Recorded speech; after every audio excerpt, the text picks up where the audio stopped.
Live from Merrill Green Stadium in Bryan, Texas, SHN Sports presentation of Georgetown Eagle High School football is on the air. This afternoon, we got a Black Friday special for you. It's round 2 of the Texas State 5A Division I playoffs between the new Caney Eagles and the Georgetown Eagles. Good afternoon, everybody. Happy belated Thanksgiving. Happy Black Friday as well. Brad Tillery along with you, filling in once again for Rob Hitt this afternoon for this area round of the playoffs. Kelly DeVoll up here in the booth with me. We got Dave England down on the sideline. We'll pull Dave in here in just a bit. And Kelly, a big win last week for Georgetown on the road at Seguin. And today they go on to a neutral site as we get into the round 2, more neutral site games. Almost halfway exactly between New Caney and Georgetown as far as mileage goes. But a team in New Caney that comes in on a 10-game win streak. Georgetown, though, impressive last week in a win on the road. They were, and they did really well at shutting down what New Caney's strength was. And the good thing for the Eagles, or not New Caney, but Seguin, the good thing for the Eagles is this week New Caney runs a very similar kind of offense, really relying on a heavy run. So I'm sure Georgetown's spent the week preparing for that run game again. We'll see how well the Georgetown defense holds up today. Yeah, this Georgetown team, 4th straight year in the playoffs, have not made the regional round, the 3rd round, since 2013, though. Last year, disappointing loss on this week to College Station. And New Caney is excited. They don't have that long playoff tradition like a lot of the schools that you see starting in the 2nd, 3rd rounds of the playoffs. But New Caney brings some things in a power running game that Georgetown's going to have to control, or it's going to be a long day for Georgetown. Yeah, you just mentioned New Caney doesn't have a long list of accomplishments when it comes to playoff history. Don't knock it. They're number 10 in the state in 5A Division I, according to Dave Campbell rankings. They come in with a 10-game winning streak. However, they've only won 3 games in their playoff history, all 3 over the last 3 years in the by-district round, so never gotten farther than round 2, have New Caney. So an interesting spot for them to be in coming into today. It is, and there's got to be a lot of excitement with the New Caney team and their fans. Just like after that win last week, Georgetown has a lot of confidence coming off that big win last week. All right, folks, we're going to get ready to step aside. We got some spots some folks we want to thank, let you know what's going on, and then when we come back, we will be getting set for kickoff this afternoon between Georgetown and New Caney, the area playoffs of 5A Division I over here in Bryan, Texas. A good contingent of Georgetown fans have made their way over. The team coming out of the locker room, getting set to take the field, and we are getting ready to play some football on this beautiful Friday afternoon. Thank you for joining us. Back in just a second.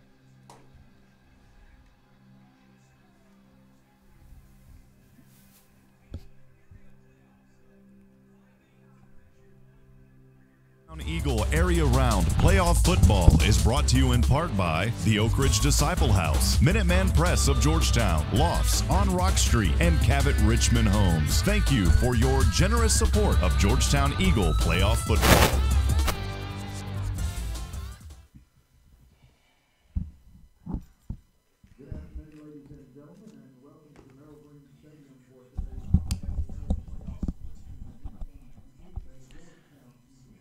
I didn't print off, but I'll just read off of here. So,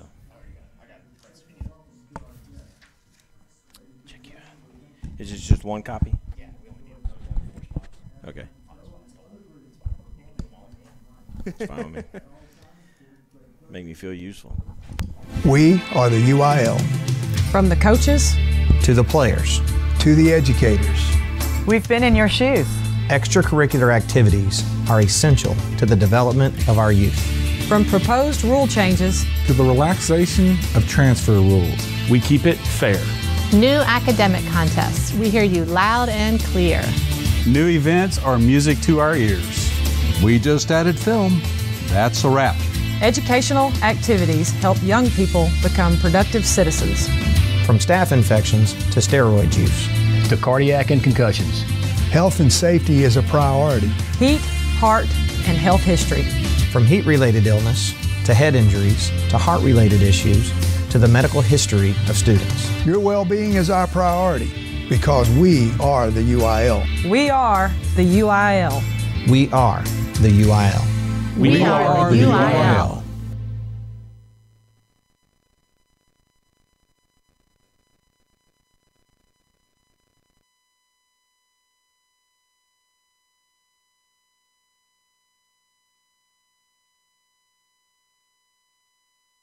The University Interscholastic League would like to thank its corporate sponsors. Without the generous support of these sponsors, many UIL activities would not be possible.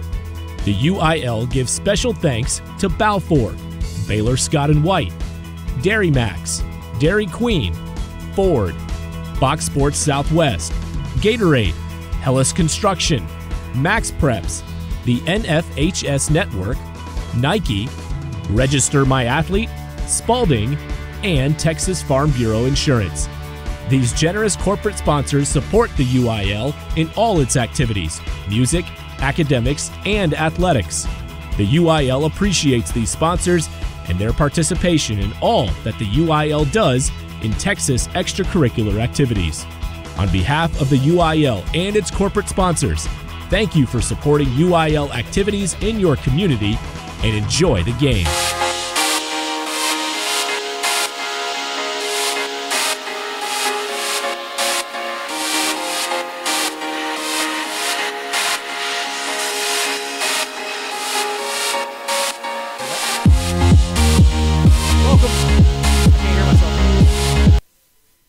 I can't hear myself. Oh, there we go. Welcome back to Merrill Green Stadium in Bryan, Texas, where the Georgetown Eagles get set to play football here this afternoon. Georgetown taking on New Caney in round number 2 of the playoffs here in 5A Division I. Dave England down on the sideline with us this afternoon as the teams get ready to take the field. We'll bring in Dave here in just a minute. We'll hopefully get an interview with the coach. As we get set to play, Coach Dean will be taking the field with the team. Georgetown going with a banner today, the old school banner to run through along with the inflatable. We don't see that too often for these guys. The playoffs, they generally bring signs. They have signs at the regular season games. A lot of teams have gotten away from it, but Georgetown keeps that old school Texas football tradition alive with the paper run-through signs. I love that. Actually, I wish more colleges would go back to that. It's one of my favorite things. We're going to get some sponsor reads in here, folks, as we've got some folks to thank for our ability to do this broadcast. Folks, don't miss the UIL State Championships, football state championships, on December 20th through 23rd at AT&T Stadium in Arlington, Texas. Tickets are available to purchase now through Ticketmaster. For more information, visit uiltexas.org. And Dave and I will be there for some of those games. Also, we want to thank the Oak Ridge Disciple House. They're a nonprofit, faith-based Christian character building ministry helping men 18 or older overcome drug and alcohol addiction. If you or someone you know is suffering from addiction, visit Oak Ridge Disciple House online at oakridgedisciplehouse.com. And we're going to send it down to the field to Dave England. Here with Coach Dean. Happy Thanksgiving. Round 2, division playoffs. What are your keys to victory today? Well, same stuff I tell you guys each and every week. We got to protect the football on offense. We've kind of developed in a pretty good running football team. We got to continue to do that today. And then we can't give up the big plays on defense. We got to make these guys drive the whole field. All right. Good luck, Coach. Thank you. Thank you. Well, Georgetown taking the field, busting through the paper, and the horn in the background. You can hear it going as we get set to play ball. Dave, give us a weather report down there. How does it feel? Looks like a lot of wind. The weather today is going to be partly cloudy. Winds are going to be south-southwest at about between 11 and 13 miles an hour. So Diaz is going to be watching that pretty close. And it's going to warm up by the end of the game. It's going to be about 71 degrees, but beautiful day for football here in Bryan, Texas. Yeah, it looks like the wind's blowing right to left as you listen on your dial this afternoon. We are, 20 seconds or so away officially from game time, although we still have a coin toss and everything else to go. Brad Tillery, Kelly DeVoll up here in the booth. Dave England on the sideline. Nathan Height over here producing for us today. Josh Harris helping out down on the sidelines as well. New Caney coming into the ball game with a 10-1 record. They lost their opener at the beginning of the season and have since ripped off 10 in a row. The only team to beat them this year, Crosby, by a count of 28-14 on opening weekend. They won last week against Fort Bend Hightower. Now, Fort Bend Hightower, a team with a losing record overall. I think they were 4-6 going into the game last week against this New Caney team, but New Caney struggled. Final score was 20-14.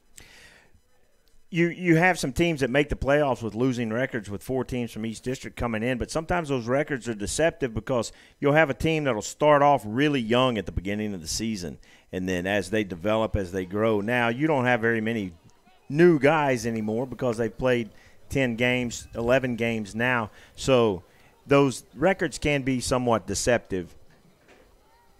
We'll see. Folks, we're going to step aside for a second, get ready for the national anthem. When we come back, kickoff of this afternoon's game between Georgetown and New Caney here on SHN Sports.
Nice job by the young lady down there, one of the Georgetown cheerleaders doing the national anthem this afternoon as we get set to play football here in Bryan. In the aerial round of the playoffs, we were talking just before the anthem about New Caney struggling last week against Fort Bend. We talked a little bit in the car. If you don't know about this earlier or last week and you're just kind of getting caught up on the playoffs and what's going on, everybody in the district last week for Georgetown won. And that's a rarity in this playoff format with all four teams winning, knocking out District 12 in the first round of the playoffs. So the District 11 has made a strong showing. There's going to be a couple of good games. Cedar Park plays right here in Bryan right after this game. So if those two teams can pull it off today, then we'll have a District 11 rematch next week, and that would be phenomenal. But the Georgetown Eagles are focused on the New Caney Eagles this week. Tall task at hand right now. New Caney, though, the only team in District number 9 to win last week. Everybody else there lost. So it's kind of an interesting conversation. New Caney comes in 10-1 after their victory last week. Georgetown 8-3. But the question is, does iron sharpen iron and prepare you a little more for this kind of game if you're Georgetown, maybe with the lesser record, but the harder fought games over the course of a year? Over the past few seasons, Georgetown has played in a tremendously strong district, and a lot of the teams in those districts have made deep playoff runs. This season with the new district alignment, there were a lot of people that thought this district may not be as tough as it was in the past, but that showed to be quite different, and District 11 has been a tough district. So these teams playing against each other, battling each other week after week, has really prepared them for playoffs. Well, New Caney's won the toss. They've elected to receive the football, so Georgetown will get it in the second half. Georgetown going with the all-blues today, the blue tops, the blue pants, the white numerals, and the silver helmets. As for New Caney, they are just basically mirror images, white uniforms with the blue numerals and the blue pants. They do go with blue helmets. So if you didn't know any better, you would think it's an intra-squad scrimmage in a way because both teams named the Eagles, both teams kind of with that royal blue color scheme. Thank goodness they're having white and blue jerseys. Otherwise, we'd all be confused up here this afternoon. New Caney wearing the blue helmets helps a lot, too. Yeah, very much so. Georgetown will kick this thing right to left as you listen in this afternoon.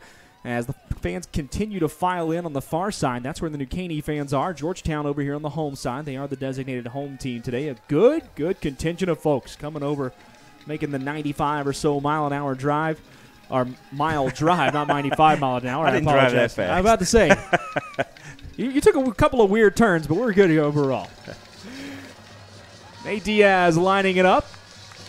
Crowd on their feet, getting loud, and we are set to play football. 2-yard run up, real short for Diaz. Pops it over to the far sideline. Kicking to his left, fielded at the 26. Brought back to the near side. Almost taken down. Now breaks a tackle out across the 30 and roll out of bounds at the 31-yard line for New Caney. That was Eduardo Martinez, who doubles as the kicker for New Caney, up back. And New Caney will take the ball out at their own 31. If you hear us saying New Caney and Georgetown a lot today, we're going to try to avoid the word Eagles a lot, just because they're both named the Eagles, and it's going to get confusing otherwise. We'll try to keep that to a minimum, but no promises. Well, New Caney and their star quarterback will take the field. It is Zion Childress, who has accounted for 28 touchdowns for New Caney this year. He comes out with a 3 wide receiver set and a man in the backfield with him. Childress fakes the handoff, takes it right up the middle, and will pick up 4 on the first down run. Childress has rushed for nearly as many yards as he's thrown for this year. 1,222 on the ground, 14-14 through the air. New Caney's strength is that running game, and we saw just then the offensive line. They stacked that line. They've got 7 guys on the line of scrimmage with the tight end formation. They did a good job moving the defensive line, but the linebackers were there. This time he hands off to Cameron Tyler around the right side. Tyler will be taken down at the 40. Taylor Beal there to make the tackle. They're going to mark him officially at the 39, so it's 3rd and 2 now for New Caney from the right hash mark. They're trying to go fast, lining up all the receivers to the left side. Tyler directly behind. Turn around, handoff this time over the left side. Cuts back up the middle. He's got a first down across the 45 all the way to the 48-yard line. So a first down quickly for New Caney. And they're doing something already we didn't see Seguin do last week, and that's get a push on the line of scrimmage. Yeah, they've got some big linemen down there. Big number 77 on left tackle, protecting the quarterback whenever he's going to be throwing the ball. But New Caney's done a good job so far moving our big uglies up front on defense out of the way, and this is what New Caney wants to do, control the ball. Zion Childress in the backfield, fakes the handoff, looking to pass, tossing it over the middle, looking for a deep shot. He's got a man caught at the 20, taken down at the 15. Jerome Henry, their leading receiver, making a big catch, a pickup of 40 on the play, and New Caney is quickly into the red zone. Henry with 6 TDs this year receiving, and a big catch there is primary target for Childress. Defensive back was confused. Seemed like the wind may have done something weird to that football because he thought it was going to come a lot shorter. Elijah Clough back there on the play misjudged where that ball was going to come down, a high arcing pass. 4 wide receivers, 2 on each side. Turn around, handoff. Nope, faked up the middle. Childress up the middle, around the corner. He's in. Touchdown, New Caney. A quick strike for the New Caney Eagles, going just 1 minute and 50 seconds on the drive, and they lead it 6-0 with 10:03 to go in the first. Controlling that line of scrimmage is crucial, and New Caney's offensive linemen did a great job of controlling the point of attack on that. They ran right at Georgetown. They didn't try to beat them to the side. 15-yard TD run there by Zion Childress. Extra point up, and extra point is good. And your score with 10:03 to go in the first quarter. New Caney leads it 7-0. Tell you what, the Georgetown defense, that's a stark difference from last week. I've talked about it before during the season. Sometimes you can't make too much of that first drive. We see it at all levels. There'll be a great first drive, and then a simple adjustment can be made by the defense that doesn't have to go in and look at pictures and look at film to see what they got to adjust, but a simple adjustment may take care of it. But New Caney attacked right at the teeth of the Georgetown defense. They've got that 4-wide set, so that draws the cornerbacks out of that middle area where New Caney had success rushing on that series. Well, New Caney will come out and kick it off here. As you mentioned, the adjustments that can be made. New Caney scored 20 points last week in a 20-14 win. All 20 came in the first half.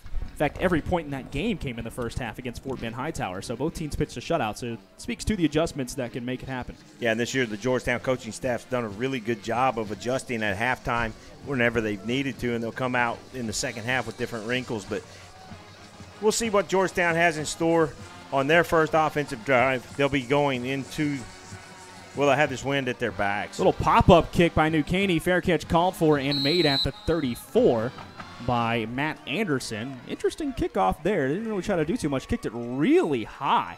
Yeah, with that wind blowing from right to left, New Caney's going left to right on your radio dials or on your screen or in your imagination. And popping that ball up like that, held that ball up for a long time. Smart there to fair catch that. Brad Kelly. Yep. Matt Anderson is actually injured. And number 5, I don't see a name on the back of his jersey, but that was not Matt Anderson. Seosin will take a snap. 3 wide receivers to the far side. 1 on the near, moving right to left. Seosin takes the snap, rolls to his right. Look at the pass on the first play. Fires, got a man, and knocked away at the 48 of New Caney. He was looking for Cade Lachlan, but knocked away there by Lateal Roberts, the defensive back for New Caney. 2nd and 10 now for Georgetown. Backside pursuit was bearing down on Jackson really quickly there. Number 20 for New Caney, Bradley Gurley, was hot on his tail, and Jackson got the ball away. He didn't know that guy was coming, and good thing he got rid of that ball with another step, and he'd got drilled. Xavier Torres behind Seosin in the backfield. Going out in motion, Javonte Rodan up the middle. Torres on the handoff. He'll pick up about 5 as he pushes into the pile. And it should bring up 3rd down and a long 5, short 6 for Georgetown. Xavier Torres on the carry did a good job following his blocks. Right guard was able to get a good push on that nose tackle and help and gives Xavier a nice lane for good pickup to manage this 3rd down. Well, this time Rodan lines up behind Seosin. Heavy set, only 3 wide receivers in the formation on 3rd and 6. From their own 38, Georgetown works. Across the formation, Cahill. Back to pass, now running up the middle is Seosin, and he will get across the 40, get a push from his lineman at the 43, but he's going to be about a half a yard short, I do believe. There were 4 guys for New Caney waiting on Seosin there. They were not going to let him take off. I think they watched the film, and we've talked about it in the broadcast that you and I have done together, Brad. Seosin does a great job of picking his spots to run, but now Georgetown's facing a 4th down. Got the punt team out there, and we'll see if the defense can come up with something to hold this New Caney offense. 4th and about half a yard from where it's marked, but Georgetown is going to line up to punt. C.J. Sanders deep for New Caney. Elijah Clough punting here for Georgetown. Clough takes a clean snap, kicks it away. Nice spiraling kick to Sanders, who fields it at the 20. Bobbles it. Now that ball's on the ground. Picks it back up. Makes a man miss across the 25 to the 30. Towards the sideline on the far side. And finally taken down at the 36. But we do have Laundry on the field here. So this might come back a little bit. I didn't see who threw the flag. It was on the far side, right where he's being tackled. We'll see. Flag's down at 34, about where the ball was marked. And it will be against New Caney. Block in the back is the call. Georgetown will get a little more space to work with defensively and push New Caney back against that goal line. 7-0 New Caney leads, 8:17 to go here in the first quarter. New Caney with an opening drive touchdown that took less than 2 minutes to get right down the field. A long pass play in there, but really most of the work done on the ground. This 3-down lineman that Georgetown's been running all year has been effective at stopping some of the running games that they faced this year. So we'll see if they suck those linebackers up a little bit closer to try to tighten that run game. 3 receivers set. Handoff, fake to the right side rather. Coming around near side. Here's the quarterback, Childress, and he is out to the 35. Pickup of 6 for Childress, and it is 2nd and 4. And New Caney's running a lot of that inverted veer, it looks like right now. Yeah, Gage Leggett had a shot at him behind the line of scrimmage, but he was able to avoid an ankle tackle by Gage and get a 1st down on that first run. 1st and 10, I misspoke. It was a gain of 6. It should have been a gain of 16. This is a pass play near side, caught at the 35, taken down across the 40 at about the 41. is number 25, Isaiah Aiken. So that will be a 6-yard gain, and it's 2nd and 4. That's the kind of plays that keeps Georgetown from being able to suck extra defenders into the box to stop that run. And I'm sure that's the design that New Caney has used all year. Small dink and dunk passes here and there to keep the defense honest and keep them from being able to stack the box. 4 receiver set, handoff, faked up. Nope, actually does take it up the middle. That was a good fake by Childress because I didn't think he handed it off. Just a pickup of 1, though, as the runner was swallowed up by Georgetown defense. Anthony Robles on the carry, and it is 3rd and 2. I'm not seeing anything exotic in what New Caney's doing blocking. They're just beating their man at the point of attack straight up. They haven't pulled any guards. They haven't done any cross blocks. They just manhandle their guy across from them. Georgetown needs to hold on this 3rd down. Split backs this time. Fake handoff. Childress up the middle. Ridden down, and he will pick up just enough. Needed 2. He got 3 across the 45 out to the 46. He was hit close to the line of scrimmage, but just kind of fell forward and got a 1st down. There was contact, and he's not that tall of a kid, but he was able to fall forward past the 1st down marker. So this drive continues for New Caney, and the Georgetown defense needs to stiffen. This is a big drive early in the game.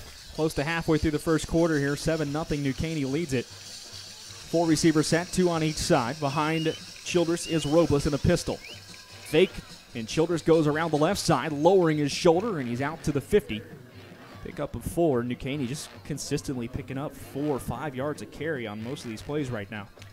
With that 2-back set, then they had a little bit of misdirection in the back, so the linebackers having to hold and see which running back's going to get that ball, and it's giving New Caney time for their plays to develop, their blocking to develop, and those lanes to open up.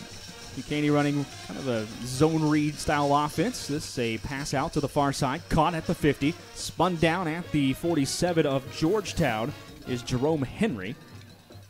He caught the long pass earlier. That's his 2nd catch of the game, and it is 3rd and 2 once again for New Caney, this time from the far hash mark.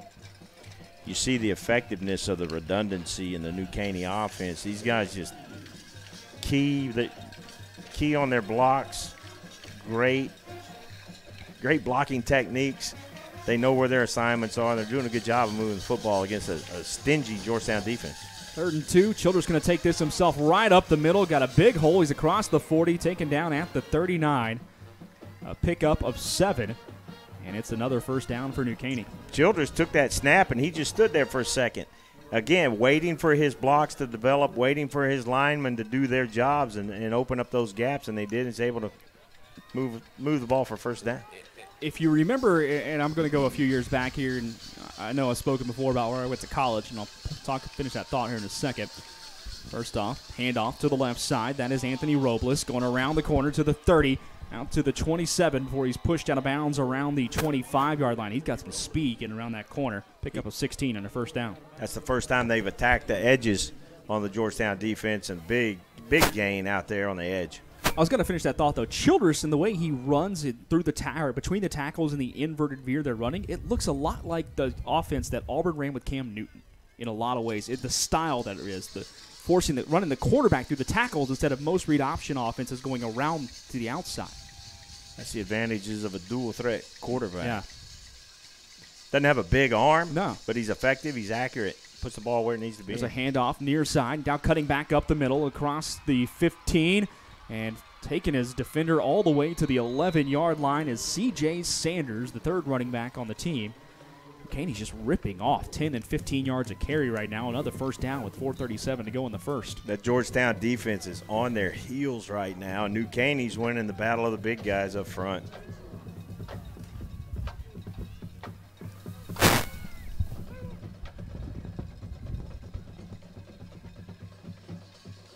Childress back in that shotgun set again. He's got Sanders in the backfield with him. Turns around, hands it off to C.J. Sanders up the middle, and he's cut down at the 9.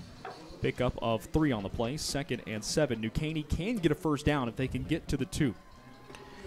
This is the linebackers and the defensive backs making these tackles because the 3-man front for Georgetown is not having any success in their blocks right now.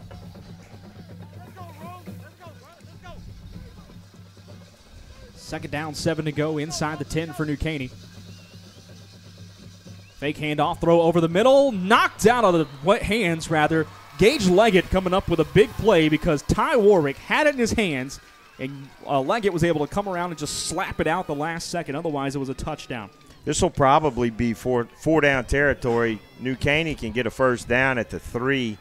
So they've got 3rd and 7 right now. I would imagine this will be 3 down territory for New Caney, especially with that wind blowing in their face. Brad Kelly, if this quarterback tries to throw to the right side over there, that wind's going to catch this ball, and Taco could intercept it.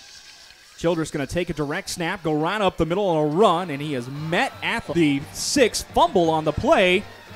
And Georgetown, did they come up with it? Or are they going to say the runner was down? They said he was down, but it sure looked like that ball popped out before he hit the ground. I'm going to say Jack Schneeman put a lick on Childress. The ball popped out, but it will not count as a fumble. That's what I've seen Jack do since he was a little kid playing Papa Warner. Jack, he's just got a knack for delivering a good solid blow. So New Caney will try for the field goal here. It'll be a 23-yard attempt. Eduardo Martinez lining it up from near the middle of the field. Snap back, hold down, kick up, end over end. It is good. And your score with 3:03 to go here in the first quarter. New Caney 10 and Georgetown nothing. Brad, while we got a break here, we want to thank Minuteman Press, another one of our sponsors for this season. Design, printing, and promotional products. Minuteman Press of Georgetown is the place to go for all your marketing products and services. Visit them online at mmptx.com. Also, we want to thank Lofts on Rock Street. Lofts on Rock Street is Georgetown's newest condo community, featuring minimalist living with 1- and 2-bedroom condos, ranging from $250 to $360K, with a rooftop deck and 360-degree views of beautiful downtown Georgetown. Brought to you by Annette Montgomery and Kimberly Wolfman, Century 21. Visit loftsonrock.com for more information. New Caney will kick it off again here to start restart play. 3:02 to go here in the first quarter. New Caney has a 10-0 lead. Little bit of a success for the Georgetown defense because New Caney was having a lot of success moving the ball. Started at their own 22, 23-yard line, moved down into the red zone, but Georgetown stopped them and held them to a field goal. End over end kick to the near side. Fair caught at the 34, so Georgetown's going to start this drive about where they did the last one, and a late flag comes in. That might be a late hit on Georgetown. Very well could be a late hit there. I believe that might go against New Caney. Oh, no. That was Dre Lawhorn involved in that, wasn't it? Yeah, they're going to call this on Georgetown, though. That's going to be Dre Langhorn. Langhorn. I said Lawhorn. 15-yard penalty is going to back Georgetown up all the way to the 19. So they had decent field position to start this drive, and instead now start inside their own 20. Dre's a sophomore, and the coaches didn't get in his ear hole after that mistake, but they just coached him up a little bit, saying that we can't have that because we go from starting at the 34-yard line back. Here's a handoff to Xavier Torres right up the middle. Got a huge hole over the 40, down to the 45, 50, 45, 40, out to the 37, and that was Javante Rodan. My apologies, not Torres, on the run. A big rush for 43 yards and a first down for Georgetown. Connor Heffernan and Zane Haas opened up a huge hole. I could have run through that hole. It was so big. Even with that breakfast you had this morning? Oh, yeah. Javante hit that hole fast. Great gain, first down. Big play for Georgetown. Now a chance to get some more momentum. Here's Siosin. Man, across the formation to the far side. Siosin's going to roll right. And he is sacked at the 46 as he was rolling. Good play on the backside by the defense from DJ Harris. A loss of about 6 on the play. Actually 7. It'll be 2nd and 17. Harris came from the backside. Siosin was rolling to his right, but Harris was able to catch up to him quickly and put him on the ground for a big loss. They have obviously watched a lot of film on this Georgetown offense. And this is an important drive for Georgetown early. 4 wide receivers on the near side for Georgetown. Pass to the near side. Caught by Lachlan. Out to the 45. I'm sorry, that's not Lachlan. That is Coleman. And he'll only pick up 3 back to the 42 of New Caney. A pickup of 3 again. maybe 4, and it's going to be third and 13 for Georgetown. Not a look that we see a lot from the Eagles on offense with the 4-receiver set out there, but they were trying to set up a big play on that screen, get a lot of blockers out there, but New Caney's defensive backs were over there to make the play.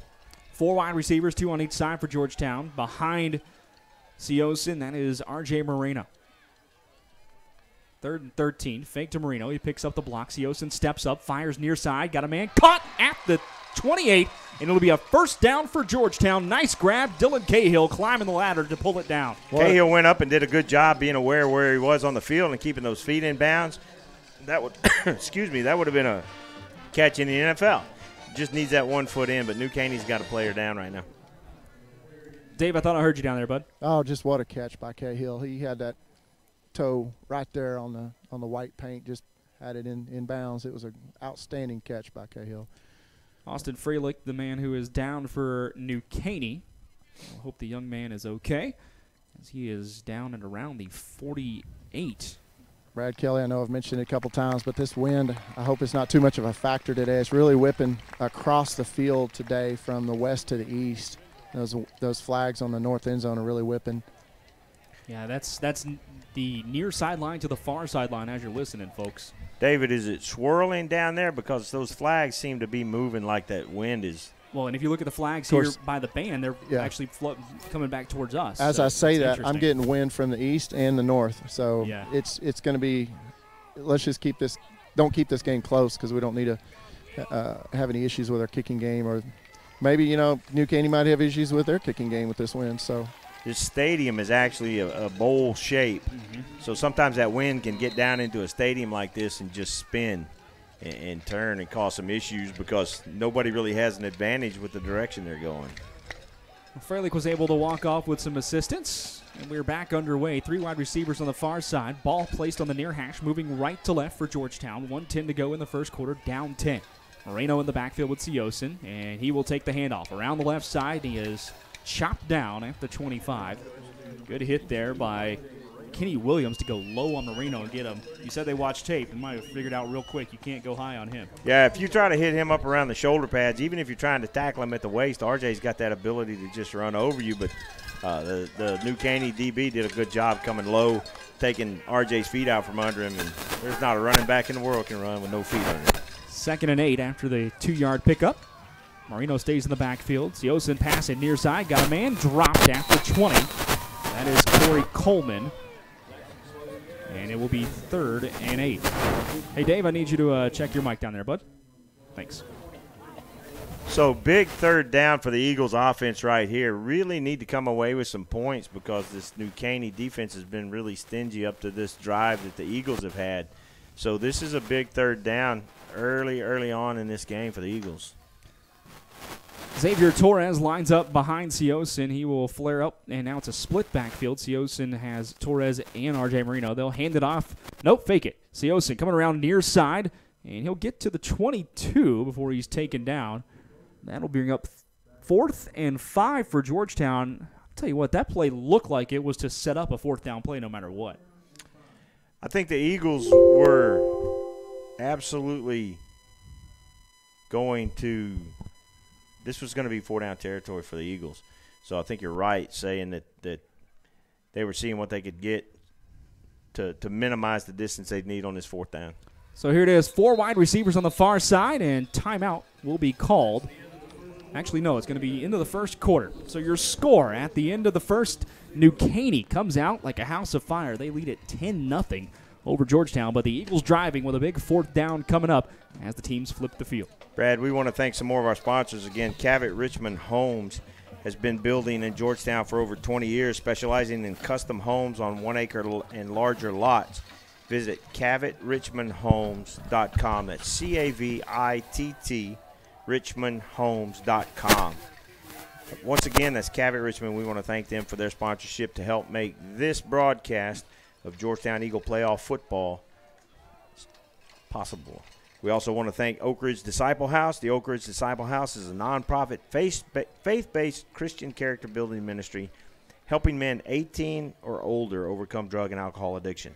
If you or someone you know is suffering from addiction, visit Oak Ridge Disciple House online at oakridgedisciplehouse.com.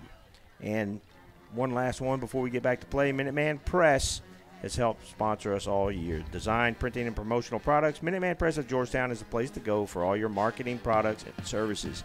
Visit them online at mmptx.com. We start the second quarter, 4th and 5 for Georgetown from the 23 of New Caney. Back to pass. Siosin fires, got a man caught. First down, Georgetown at the 13-yard line. Coming down with the play again is Dylan Cahill, his second big catch of the drive. Dylan was playing in the slot, and he ran just a simple route, a hook route, where he ran just beyond the sticks, turned, the ball was there. Great catch because he got hit pretty good right after he made the catch, but he was excited, popped up, ready to go for this next play. First down, Eagles in the red zone. Moreno in the backfield with Siosin. Behind him, coming across the formation right to left is Cahill. Siosin takes the snap, going to roll to his left. Moreno missed the block. They're going to throw back near side. Got a man. It's caught at the 13. Picks up a block across the 5. Touchdown, Georgetown. Chris Martinez, the tight end, coming up with a big catch and run, and the Eagles are on the board. Boy, Chris did a great job because he caught that ball, and there were 2 New Caney defenders out there with him. But the O-linemen were pulling out to help him out, and he waited for those blocks to get out there. They kicked their defenders out towards the sideline, and Martinez cut that ball back up inside and was untouched into the end zone. Great play call, great drive for the Eagles. Good play design on the rollout. Kelly, did you see that block by Big Presley, number 54? I did. He came out. Took out number 10, and because 10 was eyeing that play the whole time. Extra point by Diaz, up and through, and your new score with 11:18 to go in the second quarter. New Caney's lead is cut to 10-7 as Georgetown is able to get on the board, and now the Eagles really need their defense to come through. They do, and it's odd because all 17 of the points that have been scored in this game have been scored going into the wind. Yeah. So the success has come going into the wind, which is not something that you usually see in a circumstance like that. But, boy, that was a great play design just then because everything started over to the far side of the field. Jackson turned and threw back to the only guy over there. And, boy, that was a pretty play. Some good blocks out there. You know those linemen were just salivating running out towards those defensive backs. But the linemen have to be careful not to go too far down the field on a play like that. Right. And 2 critical catches by Cahill on that drive. For 2 of those catches he got were first downs, I believe. Yeah, one was on the 4th down. Yeah, the second was a 4th down play. The other was a big 3rd down catch on the near sideline. So Georgetown will kick it off, moving left to right. I think we're going to see a very similar pooch kick to that high kick, try to let the wind affect it. Diaz with the end-over-end kick, fielded at the 25. Fumbled. Ball is recovered, though, by New Caney. Picks it up, across the 45, 50. Nobody's there for Georgetown. To the 30, 20, 10, gone. Touchdown, New Caney on the kickoff return. Jerome Henry, the up back, who's also their key wide receiver, takes it 64 yards. That ball, he lost sight of it, took his eyes off the ball right when it got to him, and he dropped it, bounced right up to him while he was in full stride. Nobody there for the Eagles, and that just sucks the wind right out of the Georgetown sails. Well, it didn't take long. New Caney catches a break on the fumble recovery, and it bounced right to him. Extra point there. Up, and close. Almost went wide right, but it does sneak through. And your score with 11:11 to go in the second quarter. It is New Caney extending their lead back to 10, 17-7. Dave, you may know, but I think that's the first kick we've had returned against us this year for a touchdown. I believe so. I can't think of another one that we've had like that. That just all the players, unfortunately, got sucked up real quick as that ball was on the ground. And once he grabbed that ball, there was a huge hole there. He was able to bust out and take it all the way to the house. I think some of those guys on the kick coverage team got really excited whenever they saw that ball hit the ground and left their lanes. I did. I hope I didn't blow out your ears up there in the booth. No, I think that's exactly might have what happened. Is you go for the ball, you see that there's an opportunity to get the big turnover there, and then the next thing you know, everybody's not where they're supposed to be. And right. Which you can't tell these guys don't go after the football. You see that ball on the turf, and, man, that's the all-important gold treasure chest right there rolling around on the ground. But, again, a lucky bounce. And then it's just athleticism by New Caney. The unfortunate break there for Georgetown is that ball bounced right back to Jerome Henry. I mean, it hit the ground, bounced right up and into his hands, and when he got the ball, it's kind of just parting of the Red Sea right there. Boy, it was. And there it is. So 17-7, New Caney leads it. Georgetown's offense going to have to get back to work quickly. And time is called as the ball is blown off the tee by the wind here. As we mentioned all day, it's been whipping around here in Bryan. Eduardo Martinez to kick it off. A short run up. He's been doing the short end-over-end kicks to the sidelines. This one will be fielded and caught at the 36 on a fair catch. And that's where Georgetown will put it into play on the far sideline. I didn't see his hand go up. It was really quick. Yeah, it was real fast. He tried to do it really quick. Okay, fair catch. But they're picking on number 5 over there. I don't know which player that is for Georgetown, but they keep kicking it to him every time. So we're here at Merrill Green Stadium in Bryan, Texas, only about a mile and a half or so from Kyle Field as the crow flies. Actually, I was told if you go to the top of the press box on the roof, you can see Kyle Field from here. Aggies getting ready for a big game tomorrow. Texas leading Kansas right now 21-0 in the third, actually the fourth. So if they hold on, Texas will be playing up in Dallas next week for the Big 12 title. Ziosin takes a snap, turns around, hands it off. Got a big hole from Marino across the 40 to the 45, 50, 40, 30, 20, tail lights. R.J. Marino. Touchdown, Georgetown, 64 yards. Boy, those offensive linemen are excited because they just sent R.J. to the end zone. What a great job of blocking up front by the right side of that offensive line, and R.J. just saw that hole and was gone. Wow, what a run. 64 yards on the run for R.J. Marino. And Georgetown with quick answers. Folks, unless you're counting extra points, the last 3 plays have gone for touchdowns in this game. Extra point up and good. And your new score with 10:59 to go, the third touchdown in the last 19 seconds of this ball game. 17-14, Georgetown back within a field goal. I was expecting a little bit of a low-scoring game today with both these teams having some success over the past couple of weeks, really running the football, expecting that clock to turn. We had a quick first quarter, but we're at 17-14 right now, and if this keeps up, we're going to start looking at some pretty high scores. Big hole from Marino. I mean, that's the second really big hole in back-to-back drives. On the first play of the drive, both times that Georgetown offensive line has opened up. It is, and the first big hole that was there was on the left side of the line. This one was on the right side of the line, so they're being really effective. And RJ is more of a power runner, but we saw just then he's got some speed, and there was nobody there, no white jerseys there for New Caney at all. So one defender had a shot at maybe the 4 or the 5, but with that kind of head of speed, you're not going to take down RJ at the 4 or the 5. Right. Looks like they're going to the other side of the field this time on this kick. Diaz kicks it away, and yeah, he will kick it towards the far side this time, and it is dropped at the 24. Ball loose, picked up by New Caney. This time he's swallowed up at the 21. Good coverage by the Georgetown Eagles there, and New Caney will put the ball in play at their own 21. That was Nate McMillan first on the scene for Georgetown. Good job there, and that ball did not roll well for New Caney because instead of going in front of the receiver, it bounced around back behind his feet, and he had trouble locating the ball initially, but once he got to it, too many blue jerseys around him. They did a great job of putting him on the ground. Looks like this defense is fired up now, ready to play and see if they can stop this New Caney offense. Most of the Georgetown fans on their feet here on the near side, making noise. Dave, Taco's excited over there on that right corner. Yes, sir. They're fired up. The family's fired up. And timeout called by New Caney. The Georgetown Eagle Nation really showed up today. I was talking to one of the parents, and they said the new student section is the over 30 crowd and with all the noisemakers. Yeah, taking a little cue from the Stephenville fans with the propane tanks and the bottles with the ball bearings in them. And they are making some noise. 17-14 your score, 10:53 to go here in the first half. New Caney came out with a 10-0 lead. Georgetown, though, getting a couple of quick touchdowns on the scoreboard here in the second quarter. New Caney with one in the second quarter as well on a kick return. In fact, the next snap will be assuming they don't score, would be the first snap in the last 3 plays on the field that no one has put one in the end zone.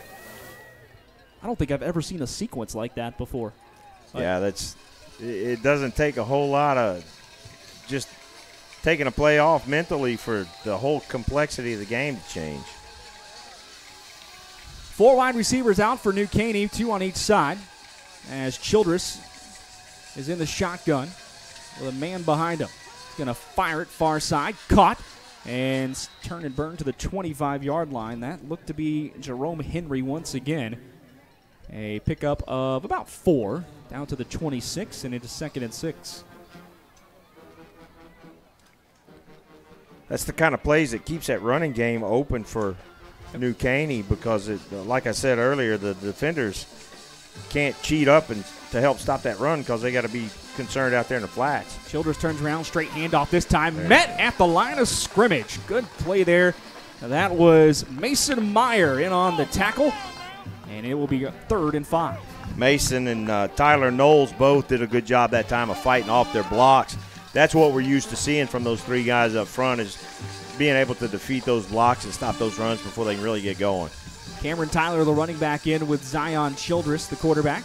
He will stand to the right of Childress on 3rd and 5. 4 wide receivers in the set as well. Georgetown bringing the heat. Childress steps up, now scrambling out across the 25. Pushed out of bounds at the 30. He reached out. Did he get there? Nope, they're going to spot him out at the 30. He'll be about 1.5 yards short, and that'll bring up 4th down. Boy, he is fast. Yeah, he is. Fast, because he had 2 guys in hot pursuit of him back there in the backfield, but he was able to beat them to the edge. Came close, another couple of steps, and he's got the 1st down, but this is a big stop, big stop for the Eagles. Georgetown Eagles. Brad Kelly, just keep an eye out for the fake here, 4th and short. Yeah, New Caney uses that trick play. Timeout called by Georgetown, and it was in the nick of time because the substitutions were coming off late. And had that not gotten in, it would have been a 5-yard penalty and a 1st down for New Caney. Dave, did you see their punter when they took that snap? No, I did not. He took off running to his right. You were calling it. So if this is in fact if we hold on this with 10:09 remaining in the first half, that would be big time for our defense to be able to get off the field, get a little rest, and get our offense back out there with hopefully a good field position. Georgetown needs this defense to come up strong here and stop this New Caney offense. I'm still not convinced they're going to kick the ball. Cade Lachlan back deep for Georgetown, 4th and 2. New Caney does have a propensity to run trick plays out of their special teams, so we'll see what happens here. Snap back. Georgetown blocked it. Georgetown blocks it. Ball picked up at the 28, and that is where the Eagles will take it over. Actually going to be pushed all the way down to the 26-yard line. Didn't see who got in on it, but the Georgetown Eagles come up with a block, and they got the ball in great field position. Wow, there were 3 guys that got back there. I don't see who got a hand on the football, but boy, that's big right there. And if the Eagles can turn this into points, this changes the entire dynamic of this first half. That's 2 blocks in the last 3 weeks for the Eagles. They almost got one last week, too. They did. That was number 37. Taylor Beal. Eventually coming up with the ball. About 5 guys had their hands on it. From both teams, but Taylor came up with the ball, and that's big. Georgetown starting deep in the New Caney zone. Siosin running the reverse on the far near side. Cahill flicks it back, and that ball will be snuffed out. You could see what they were trying to set up. It was flicked back to to Chris Martinez, I believe. And into 81, yeah. And I believe he's one of our backup quarterbacks. They were trying to set up the double reverse pass. Yeah, Siosin was trying to run a pattern, but New Caney did a great job sniffing that out, and actually Siosin had one of the defensive backs on him, so there was nothing there for a pass. Well, Georgetown backed up to their own 34 now, a loss of 7 on the play. It is 2nd and 17.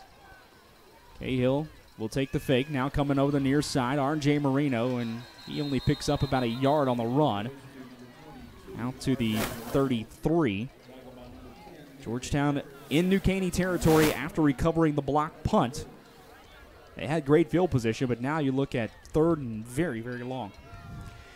This is a critical stop for New Caney here. If they can hold Georgetown and keep them out of the end zone, what a big, big defensive series for them. But Georgetown may come up with something ugly, I hope. 3 receivers on the far side for Siosin to work with. Looking that way. Throws inside screen. Caught at the 32 and taken down at the 30-yard line. Dylan Cahill, his 3rd catch of the game already. And Georgetown still has not gotten their way back to the original line of scrimmage. It's going to bring up 4th and 14 from the 30. Danny Lopez was out there, offensive lineman for Georgetown, and if he could have made that block, that left a lot of green in front of the ball carrier. But New Caney's defensive, one of their linebackers fought off that block and was able to make the play. So Georgetown's going to go. They're kind of in no man's land at the 30 of New Caney. 4th and 14 here. They need the 16. Pooch kick? Potentially, and that is exactly what it's going to be, an angled pooch kick. And it will bounce and hit out of bounds at the 4. Well done, Jackson Siosin. He just dropped that ball right where he wanted it to be, and New Caney starts deep in their territory. That has been such an effective tool. If I could do that with my wedges, I wouldn't be up here with you right now, my friend. Wow. So it'll be 1st and 10 New Caney from their own 4-yard line. Jackson Siosin, you hear it, it's only a 26-yard punt, but that's a big 26 yards right there. That's enormous, and there's been very little success offensively going right to left like right now. And you brought it up earlier that New Caney has done most of their damage in a lot of their games in that first quarter. And we've seen the Georgetown defense tighten in the second quarter and have some success in stopping New Caney. Childress going to take it right behind his blockers, now going over the right side across the 5. Cuts up, ball, fumbled, ball recovered by Georgetown. Georgetown jumps on it at the 8. Childress had it ripped out of his hands, and the Eagles will get another shot. This time it'll be 1st and goal. Childress was carrying that ball in a way that just makes a coach crazy because he was swinging the ball out with no protection, didn't have it tucked up in his elbow, up under his shoulder like he should have. And I don't know who got the hand on it, but they stripped it right out, right to the feet of a Georgetown defender. Georgetown's in business, 1st and goal at the 8. 2nd turnover already from New Caney. And Coach Dean talks about it. Turnovers are big. They are. New Caney's in the plus this season, so they've been effective at taking the ball away, but they've given it away twice today. Empty backfield for Siosin. He's going to fake the pass, now go straight up the middle on the draw. He is out to the 6. Pickup of 2.5 for Jackson Siosin. It's 2nd and goal now for Georgetown. Boy, New Caney is ready for his runs. He hasn't had the success so far that he's had in some of the previous games, but again, couple of yard gain. Effective. Keep pushing the ball down. We really have to keep an eye on where New Caney number 10 is. I think he's eyeing Siosin a lot. 7:20 to go in the first half. New Caney leads it by 3, but Georgetown with a chance to take the lead. Handoff to Torres up the middle. Carries a defender with him into the pile. He'll get to the 3, maybe the 4 where they mark him officially. And it will be 3rd and goal. Boy, there is so much going on at that line. The Georgetown offensive line and the New Caney defensive line, there's just some battles taking place in there, and that's the tale of the tape so far. 3rd and goal from the 4-yard line for Georgetown. R.J. Marino checks in in the backfield, lining up in the pistol. Now to the right of Siosin. Cahill across the formation, coming to the near side.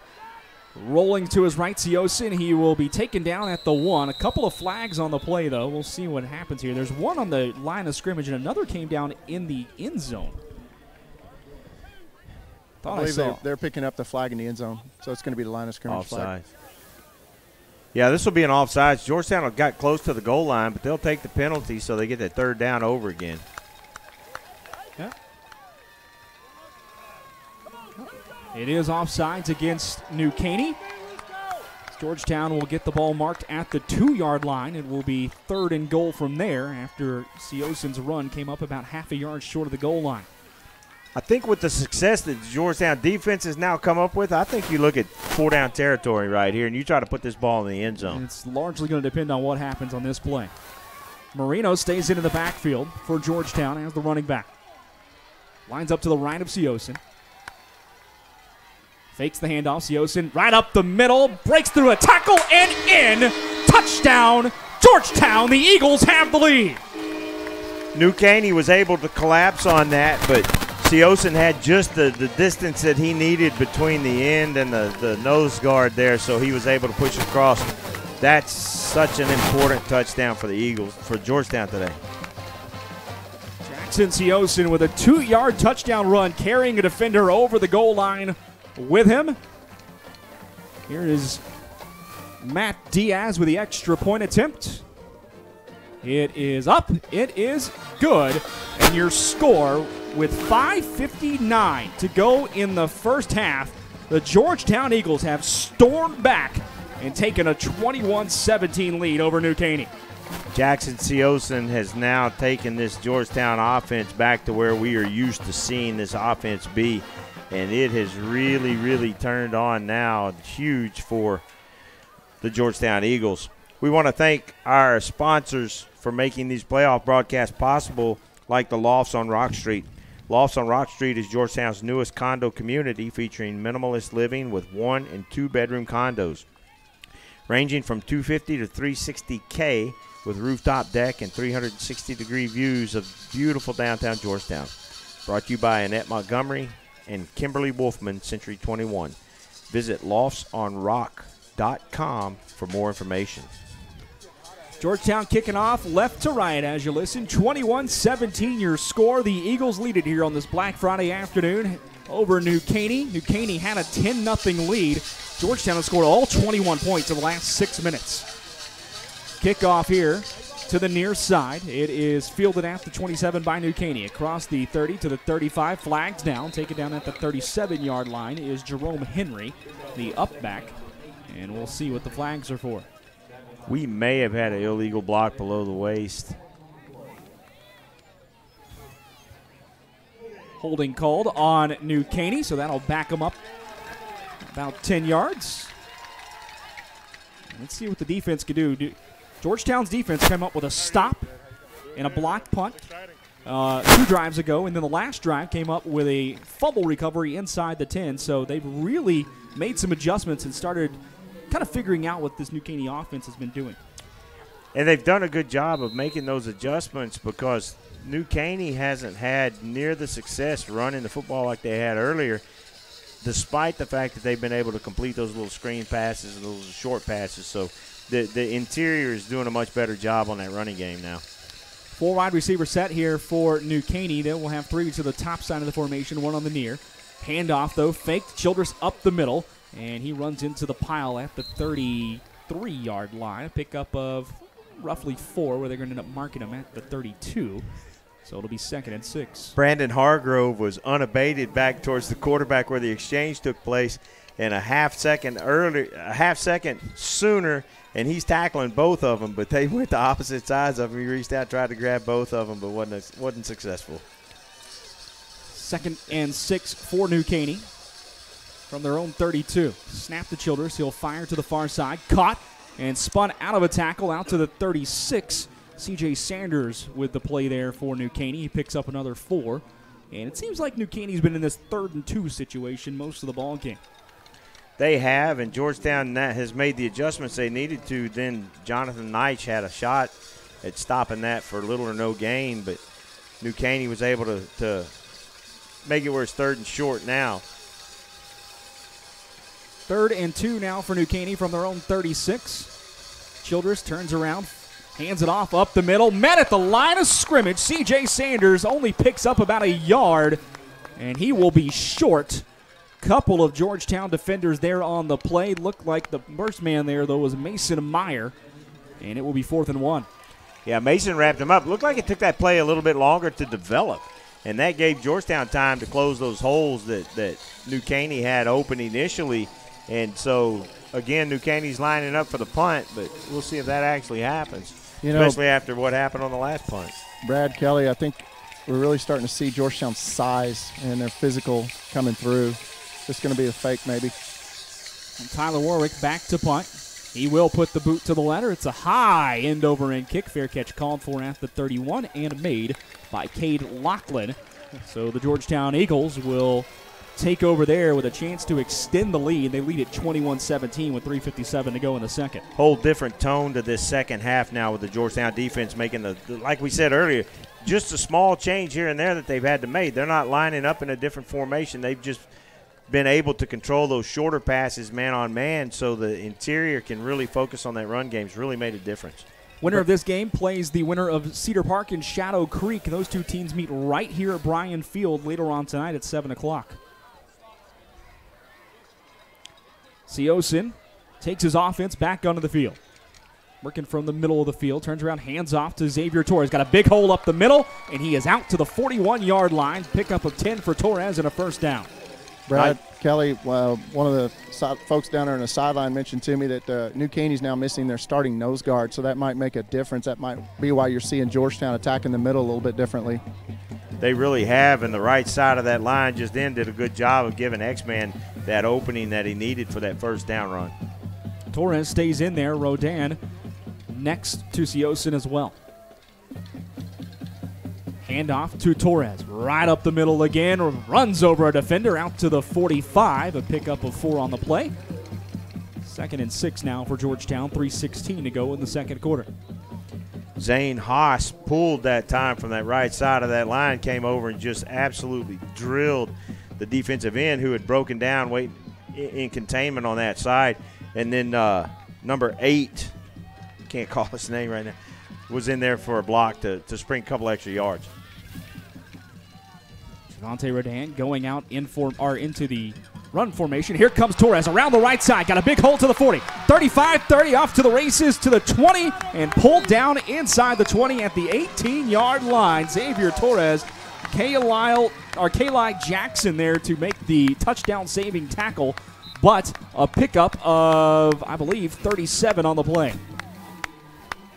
2 pancake blocks on the right side sprung that one, and I mean the offensive line has just changed everything now. Now they are the ones controlling that line of scrimmage whenever Georgetown has the ball. And timeout has been called by New Caney.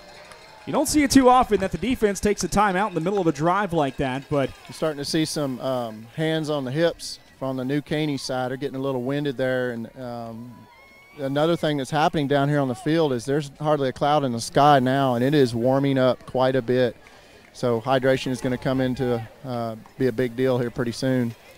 You know, at this point in the season, all these teams have nicks and dings, and everybody's sore and hurting. Nobody's probably 100% at this point in the season, so the conditioning is now going to make a difference. The hydration is going to make a difference. All those little things that the coaches have been emphasizing since spring ball about maintaining and Coach Dean has said many times, we may get beat by a better team, but we will not get beat by a better conditioned team. And we've seen that year after year. This Georgetown team is always in really good condition, and you never see them run out of gas. If they lose a game, it's because they got beat by a better team, but it's not because they ran out of gas. 2:22 to go in the first half. Georgetown driving again inside the red zone at the 18-yard line. 1st and 10. They lead by 4. Split back to the backfield with Siosin.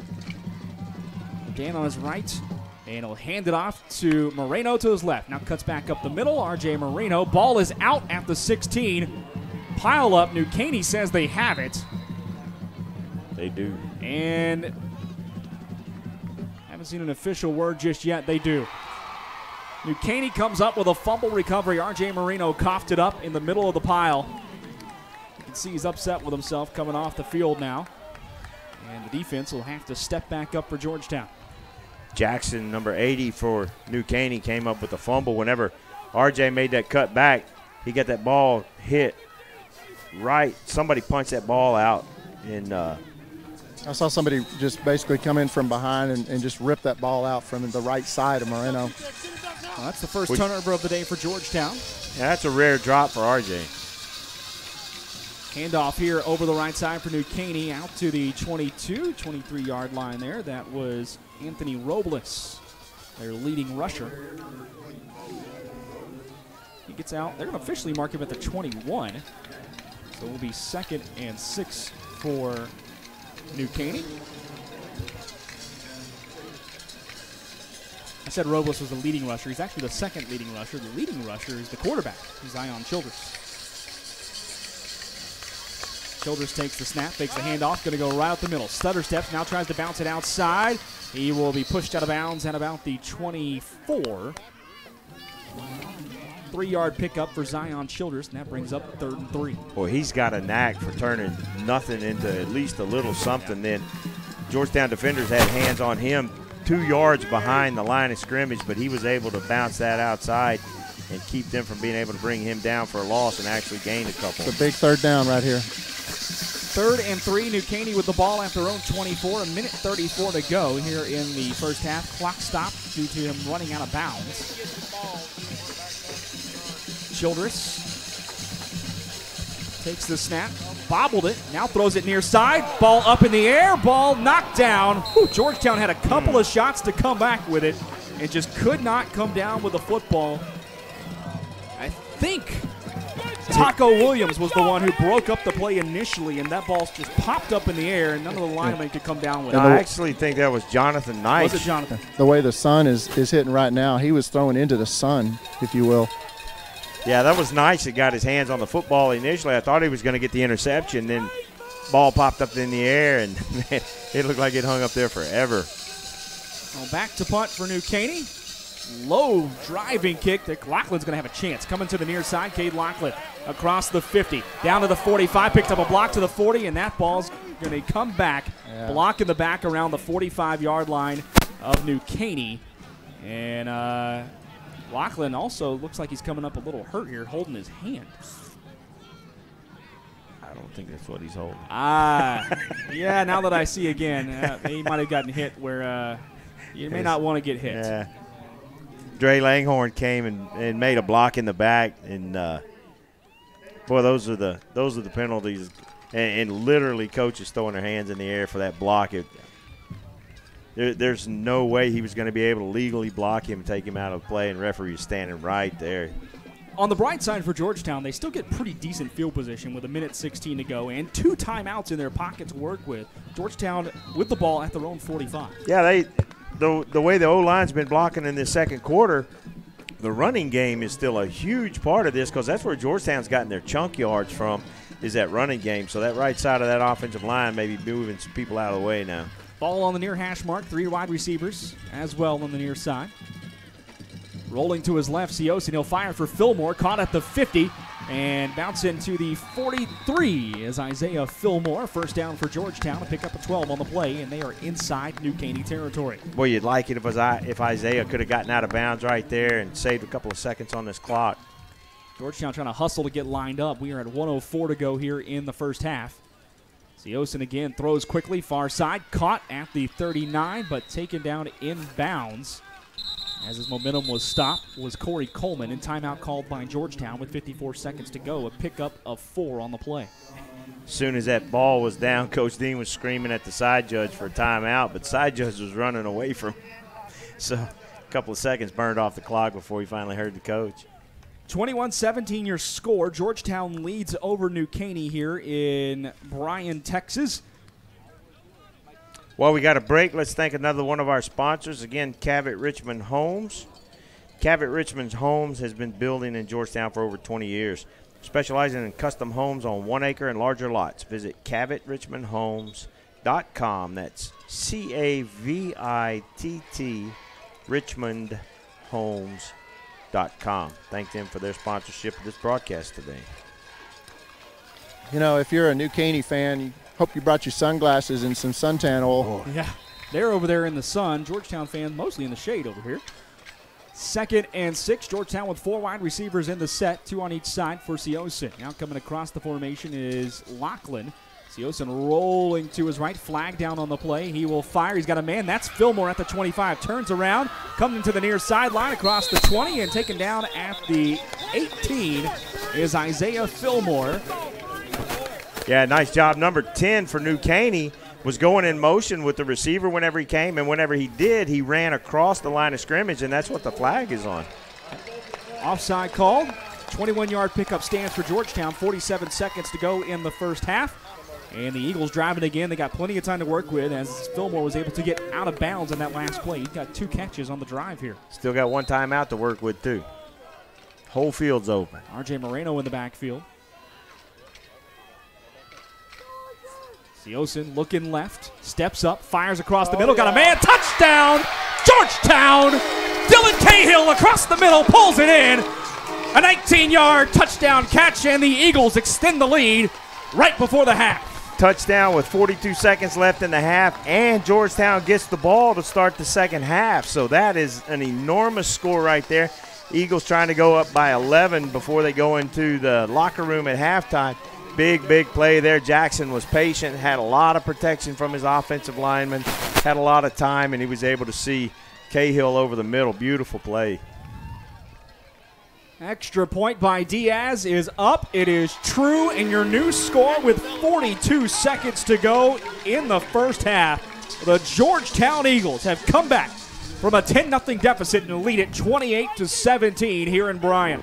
Nathan up here is about to slap me in the back of the head because I keep pounding on the desk, knocking his equipment around. I'm sorry about that, Nathan, but I'm just excited, boy. What a turn in this game for these Georgetown Eagles, and they have just taken this game over in this second quarter and made just some tremendous plays to really shut down New Caney on defense, and then on offense just move the ball and put some points on the board. And boy, that's huge right there.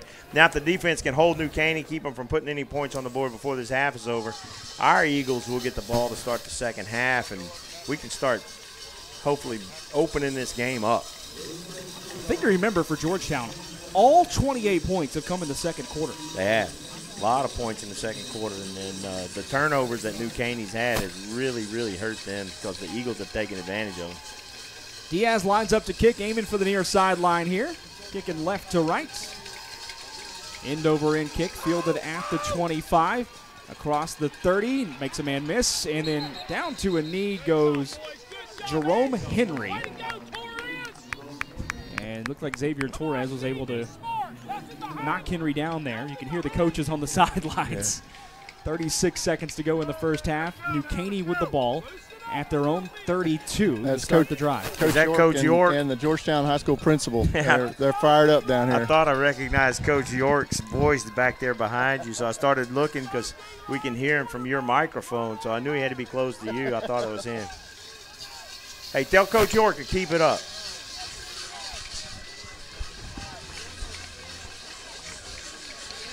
Childress takes his offense back on the field for New Caney on their own 32. Fakes the handoff. He goes around right in, and he will be taken down at the 34. I didn't see who that was that fought off 40. A block. Schneeman. Jack Schneeman just fought off a block from an offensive lineman. Jack's a small guy. He's short, strong as an ox, but the guy that was blocking him probably outweighs him by 100 pounds or more, and Jack just fought off that block with that guy literally sitting on his back and was able to put the ball carrier on the ground and stop that play before it really got developed. Wow, what a great play by Schneeman. New Caney is content to let the clock roll, and that is the end of the first half. Your score. I'll see if I can get Coach Dean. Your score, Georgetown 28, New Caney 17. The scoreboard says 34. That is not correct, I promise you. 28-17. Your score, Georgetown leads it at the half. We'll see if we can't get a quick word. That'd be a negative. And that is not going to happen. Folks, we're going to step aside, play some commercials here for you, and listen to our sponsors. When we come back, we'll recap what happened. Hopefully we'll let you listen to the Georgetown band as well and get you caught up here at halftime. 28-17, Georgetown leads it.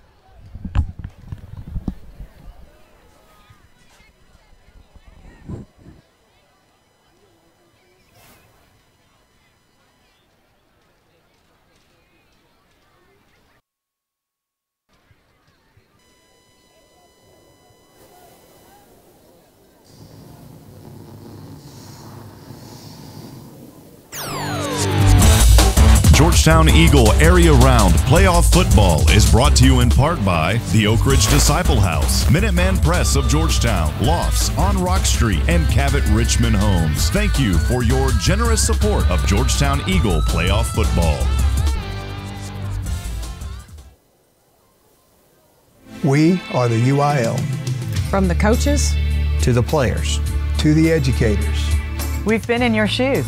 Extracurricular activities are essential to the development of our youth. From proposed rule changes To the relaxation of transfer rules. We keep it fair. New academic contests. We hear you loud and clear. New events are music to our ears. We just added film. That's a wrap. educational activities help young people become productive citizens.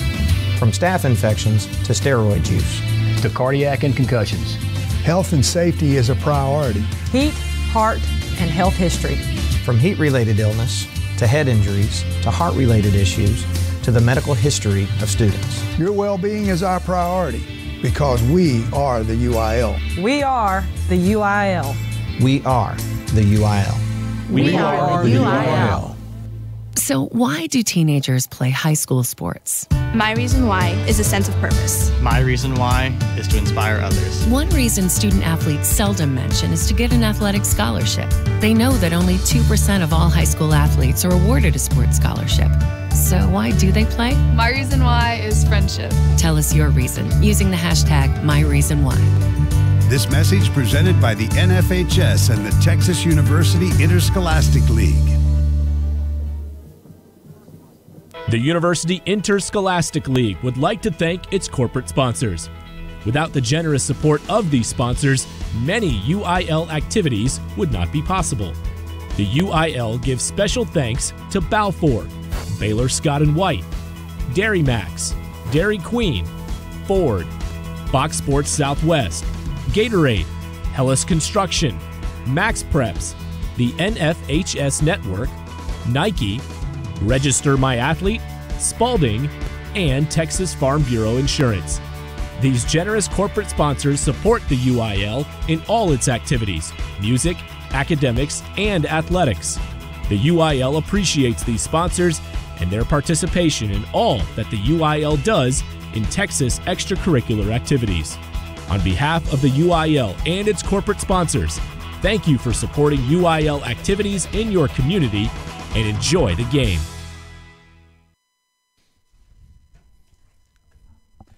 Back here at Merrill, let's try this again. Back here at Merrill Green Stadium in Bryan, Texas, where we are at halftime. The Georgetown Eagles lead at 28-17 over the New Caney Eagles. Brad Tillery here up in the booth alongside Kelly DeVoll, Dave England down on the sidelines, Nathan Height, and Josh Harris helping out with the broadcast today as well. Want to say hello to Mr. Michael Francis listening in. He's going to be making the drive later on today down south of San Antonio. I know he's doing a game in Poteet for Granger. So if you want to hear some more high school football playoff action this evening, Michael will have that game right here on the SHN Sports Network. That should be a good game down there in Poteet. So safe travels to those guys. Let's give you a quick recap of what happened in the first half if you're just joining us before we let you listen in to the Georgetown High School band when they get going. It was really all New Caney in the first quarter. They came out with a quick strike drive. Only about a minute and 50 seconds for them to take it down the field, capped off by a Zion Childress, their quarterback, with a touchdown run from him, 15 yards, making it 7-0 New Caney. They got a stop. They came right back down the field. Georgetown, though, kind of bowed up inside the 5-yard line, getting a stop. A field goal by Eduardo Martinez, 23 yards, was good. 10-0 New Caney after the first quarter. Georgetown began a drive at the end of the first quarter and capped it off really early in the second, 42 seconds in, as Chris Martinez with a 13-yard touchdown catch from Jackson Siosin. It was a play that was a rollout one way, throwback across the grain the other way, and Martinez was there with a host of blockers to take it in, 10-7. Ensuing kickoff, New Caney fumbles the kickoff. The ball bounced right back to Jerome Henry, who fumbled it. The defenders kind of parted like the Red Sea out there because everybody was going after the ball. Nothing but green grass in front of Jerome Henry. He takes it all the way back. New Caney with the score 17-7 on the kick. The very first play of the next drive for Georgetown, R.J. Moreno answers back. 64-yard touchdown run right up the middle. And that was the third touchdown in the game in the span of 19 seconds. 17-14 at that point. New Caney still had the lead, but Georgetown was, every time it seemed like New Caney had a punch, Georgetown would come back and throw another one right back, a little counter. And Georgetown taking the lead About 5 minutes later, 5 minutes 59 seconds to go in the game, or the first half rather, when Jackson Siosin capped off a drive with a 2-yard touchdown run. It was a short drive after Georgetown recovered a fumble at the 8-yard line. So only needed a couple of plays. Siosin punches it in.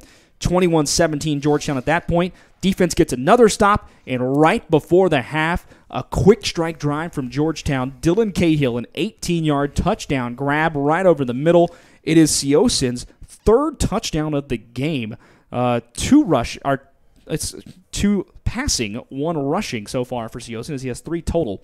And right before the half, Georgetown scores 28-17. Eagles have actually scored 21 straight in this game after falling behind 17-7. It's so difficult to explain how different both these teams look from the first quarter to the second quarter. And statistically, that first quarter has been where New Caney has made their money in their wins this season, but this just looks like a totally different football game in the second quarter. Georgetown has seized that momentum, and they have really shut New Caney down offensively in the second quarter. About 20 minutes to go here in the half as we watch the New Caney band out there. Once Georgetown's band take the field, we will step aside and let you hear those folks. We will keep you updated as well on the college football scoreboard today. I know there's a lot of games going, especially one up in Lawrence, Kansas, that the man to my right here is keeping an eye on for sure. Texas leads Kansas 24-14. About 3.5 minutes to go there. Texas with a win will clinch a spot in the Big 12 championship game next week. They will play the winner of West Virginia and Oklahoma later on tonight. That game taking place in Morgantown. Elsewhere in Division I college football, updates abound. Looks like Iowa's about to line up for a chance to kick a game-winning field goal. They're tied with Nebraska at 28. 3 seconds to go there, but they are at Nebraska's 23-yard line. Eastern Michigan on top of Kent State 28-20. Toledo shutting out Central Michigan 44-0 in the MAC. Ohio leads Akron 42-28. Memphis, in kind of what's become a nice little rivalry game in the American, they lead Houston 45-31. That game being played at the Liberty Bowl. Up in Columbia, Missouri, the SEC game today. And the Missouri Tigers lead Arkansas 7-0. That game just starting the second quarter. So that's your action so far around college football. Most of your high school games in Texas taking place tonight and tomorrow. This stadium alone will see 3 games this weekend here at Merrill Green Stadium. There's the game right now for Georgetown. Later on tonight, Cedar Park will play, I forgot exactly who, the Shadow Creek. And then Round Rock will actually play here tomorrow as well. And an interesting thing for Georgetown, as we look at the brackets, Georgetown leading by 11 right now. If they're fortunate enough to continue to hold this lead and win tonight, you got an option of more than likely either playing one of 2 places. Either somewhere in the area, around the Austin area next week if they play Cedar Park, or we think probably right back here in Bryan potentially next week if they play Shadow Creek, a team located in Pearland.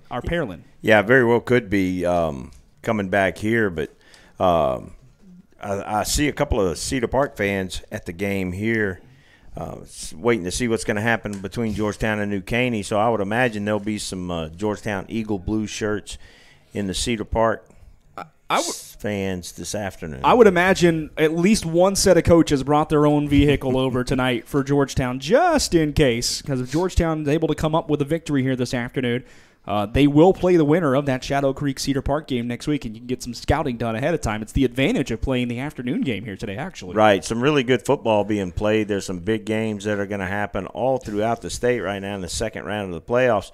Usually that first week, they're the 1s and 4s play from opposing districts, and you see a lot of the 4s and even a lot of the 3s get eliminated. So you see the better teams really coming through, but some of these teams that have had losing records have really put up some good fights and even advanced in these playoffs. So there's still some teams from the lower echelon parts of their districts that are still in these UIL playoffs. We mentioned District 11 and the success they had last week going 4-0. Here's how everybody did in the district last week. Of course, Georgetown went to Seguin and won Thursday night 21-6.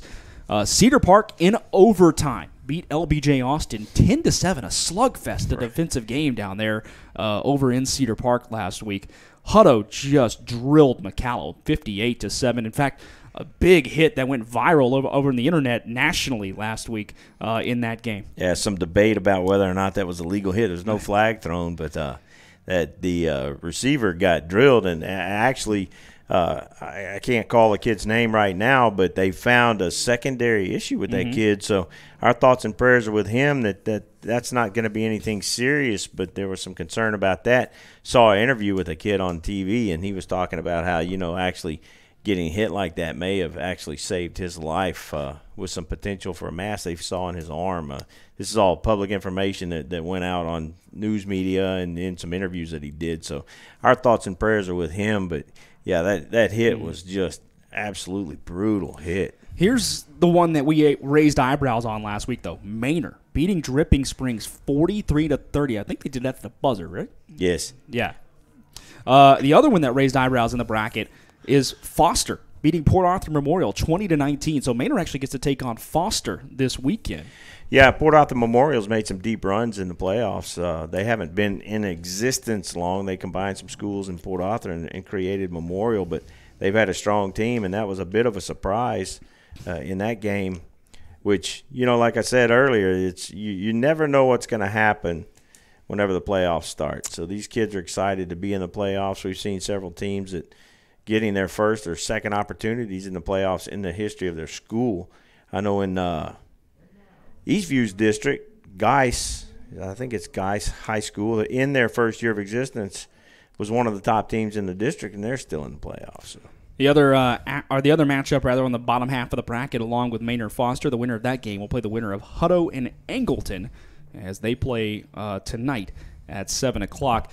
Potential is there if all four teams win again for an all-District 11 playoff in the region round, which would be kind of crazy. That would be unheard of. But, I don't think it's entirely out of the question. The NCAA basketball tournament last year, we saw for the first time a 16 beat a 1 seed. So who knows what can happen once you line the ball up and start playing football. It's 100% possible that the region and the quarterfinal will be all District 11 matchups by the time we get there. You just never know.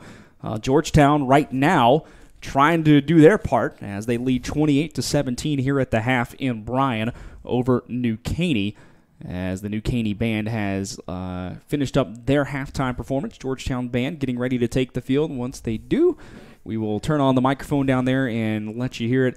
We actually do have a real crowd mic, folks. We apologize. We just can't use it too much today. Unfortunately, we're having some feedback issues. So we're using Mr. England's microphone down there for some crowd noise to help us out as well. The wind continued to whip, by the way, here at the stadium, as it is just kind of swirling around everywhere. It's been interesting to watch the flags all day. It has. They've changed directions. There's flags at one end of the stadium blowing one direction, and then flags that are attached to the front of the stands blowing a different direction. So it's got to be a little perplexing for the players down there. Folks, we want to thank you so much for joining us in this broadcast, and we want to thank our sponsors for helping make these playoff broadcasts possible. Without them, we could not do it. And Glenn High School was the high school that I was thinking about earlier. Thank you, Frank Miranda. Don't miss the UIL State Championships on December 20th through the 23rd at AT&T Stadium in Arlington. Tickets are available to purchase now through Ticketmaster. For information, visit uiltexas.org. And, folks, that's some fun times watching some great high school football in the state championship games. And it's just a fun time to go to if you like high school football. And I know you said you're heading up there for the last 2 days of the playoffs, or the finals, along with Dave. I was trying to join you guys up there, but I don't know if I'll be able to, unfortunately. Family calls. Fortunately, those folks back in Alabama want to see me on occasion. I don't understand, but it does happen. You've been around me a few weeks now. I don't think you'd understand that one either too much. Nah, you do have a certain charm. It's because I had the same breakfast you did this morning. Yes, yes. We're going to kick it down to the field. The Georgetown band getting set to perform. We'll let you listen in, folks. We'll be back with the rest of the halftime show. Get you set for the second half. Georgetown leads it 28-17 over New Caney.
Gabriel Roll and Max Hill Facial Surgery Associates, Big Sex Trailers, Fine Line Electric, Sportsman Haircuts, Georgetown Butler Non-Holder, Georgetown Foundry Orthodontics, Keystone, Man's Instruction, Shipley Donuts, Access Food, C.D. Bradshaw Associates, The Pet Bungalow, Roberts Printing Company, United Field Homes. Thank you, sponsors. The directors of the Eagle Band would now like to recognize our members, section, and parent of the week. The brass marcher of the week is Eric Irvin. The woodwind marcher of the week is Austin Novosad. The front ensemble member of the week is J.J. Miller. And the drumline marcher of the week is Logan Scott. And the Eagle Band section of the week is the drum major. Finally, please give a hearty round of applause to our Eagle Band parent of the week, our booster president, Mrs. Jen Scott. The award-winning Eagle Band is led on the field by senior drum majors Catherine Massey, Anna White, and junior drum major Aaron Lindsay. Color guard captain is Megan Baker. First lieutenant is Claire Bradshaw. Second lieutenant is Gracie Lassette. Guard sergeant is McKenna Gonzalez. Social officer is Adrian Watson. Now, ladies and gentlemen, the Eagle Band is proud to present Michael Jackson's spectacular smash hit, Thriller.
Eagle Band enjoyed great success this season by making finals at the Tillery Marching Festival, the Texas Marching Classic, and the U.S. Band's Regional Series finale.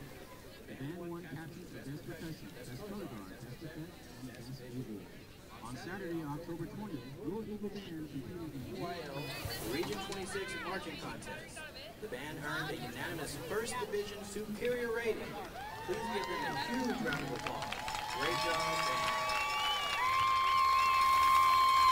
Now, Eagle fans, on your feet and clap those hands as the Eagle Band exits the field.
Nice job there by the Georgetown High School band as we are about 5 minutes or so from kickoff of the second half. 28-17, your score here in Bryan, Texas at Merrill Green Stadium this afternoon, where the Georgetown Eagles lead it over New Caney. Georgetown looking to make it to the region round of the playoffs, the third round, for the first time since 2013. Haven't made it past this second round since then. But a chance to pull that off today with a victory here over New Caney, a game that New Caney led by 10 points on a couple of occasions in the first half, but Georgetown really turned it on in the second quarter, scoring all 28 points over the last 12 minutes of that first half. New Caney beginning to come out of their locker room on the far side, starting to take the field here. Georgetown has yet to emerge from the locker room so far, with about 4 minutes to go here before we get kicked off. It has turned into a beautiful afternoon. It's sunny, only a few clouds in the sky. It was kind of a little dreary driving over today. Cloudy, a couple of rain spots here and there. Nothing too hard, no hard rain or anything, just kind of spitting on you.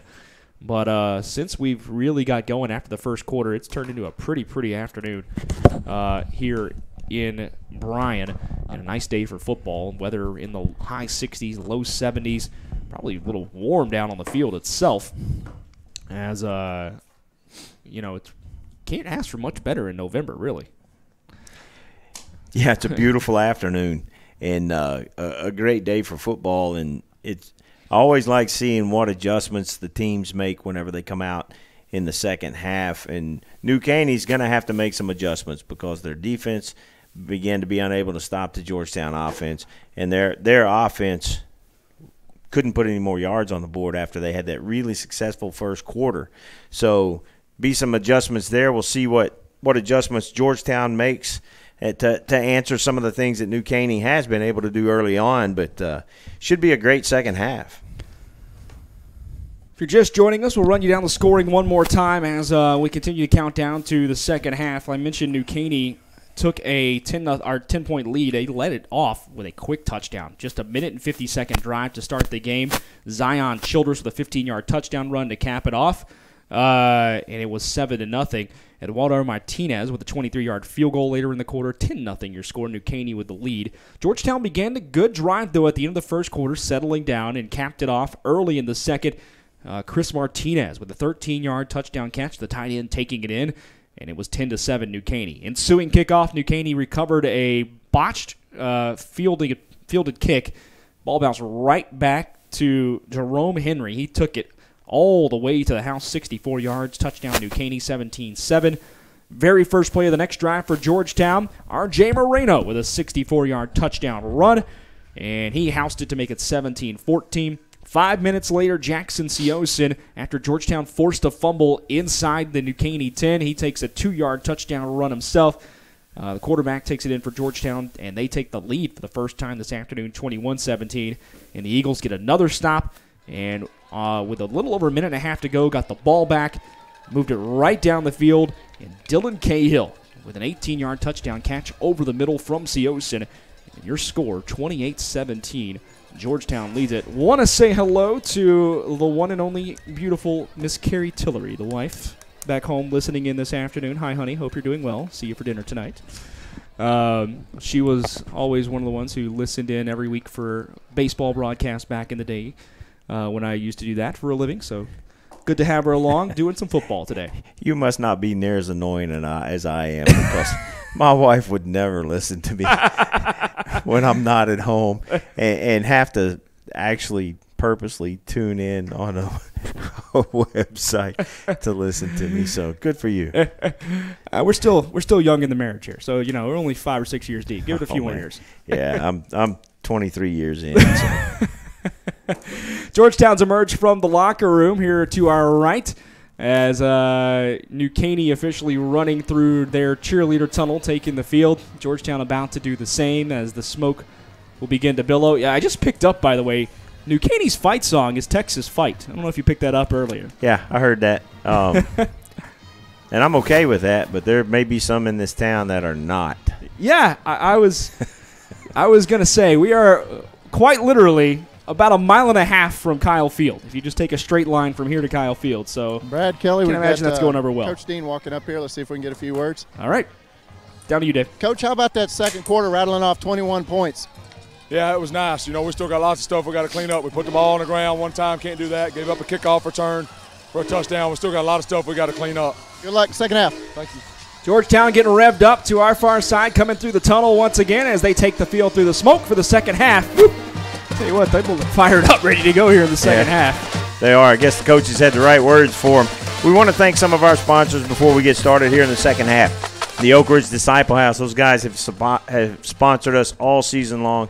Such a great group there. And the Oak Ridge Disciple House is a nonprofit, faith-based Christian character-building ministry helping men 18 or older overcome drug and alcohol addiction. If you or someone you know is suffering from addiction, visit Oak Ridge Disciple House online at oakridgedisciplehouse.com. Our buddy Josh Harris, who helps us out here at SHN, is with that organization, and they just do some remarkable things. Also, Minuteman Press, design, printing, and promotional products. Minuteman Press of Georgetown is the place to go for all your marketing products and services. Visit them online at mmptx.com. Brad, back to you for our second half. All right, we will kick it off, moving left to right. New Caney will put the boot to the leather as Georgetown scoring the last 21 points of the game. They get the ball here now to start the second half, a chance to really extend an 11-point lead for Georgetown as the New Caney Eagles will put it in play.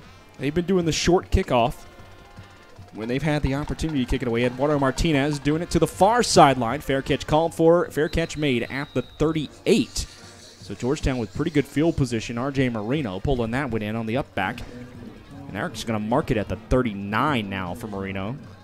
Georgetown and Jackson Siosin will take over there. Wind looks like it's even picking up a little more, blowing across the field here.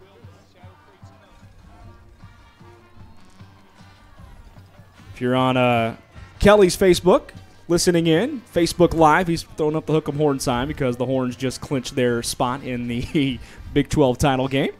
Siosin turns around, hands it off. That's Xavier Torres, and he's met at the line of scrimmage. No gain on the play for Torres, bringing up second down for the Georgetown Eagles. The Eagles, all Eagles came out fired up for the second half, so Eagles on both sides of the football. Georgetown wearing the all-blue uniforms today. Blue unis tops, blue pants. They only break out the pants, the blue ones, for the playoffs. Playoff games.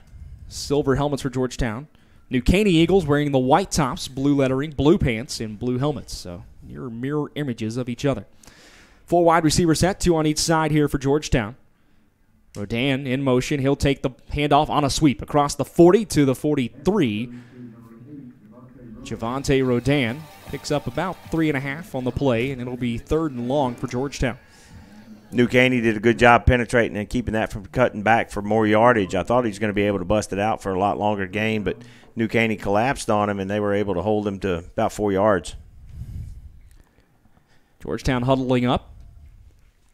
It is 3rd and 7 from their own 43. First drive of the second half. Georgetown leads by 11. 3 wide receivers to the near sideline. Ball on the far hash, moving right to left. Snap back. Siosin looks near side. Got a pocket. Steps up. Now scrambling. Across the 40. Tucks it. And he is taken down at the line of scrimmage around the 43. Nobody able to get open on that near side for Georgetown. And the Eagles will have to punt it away.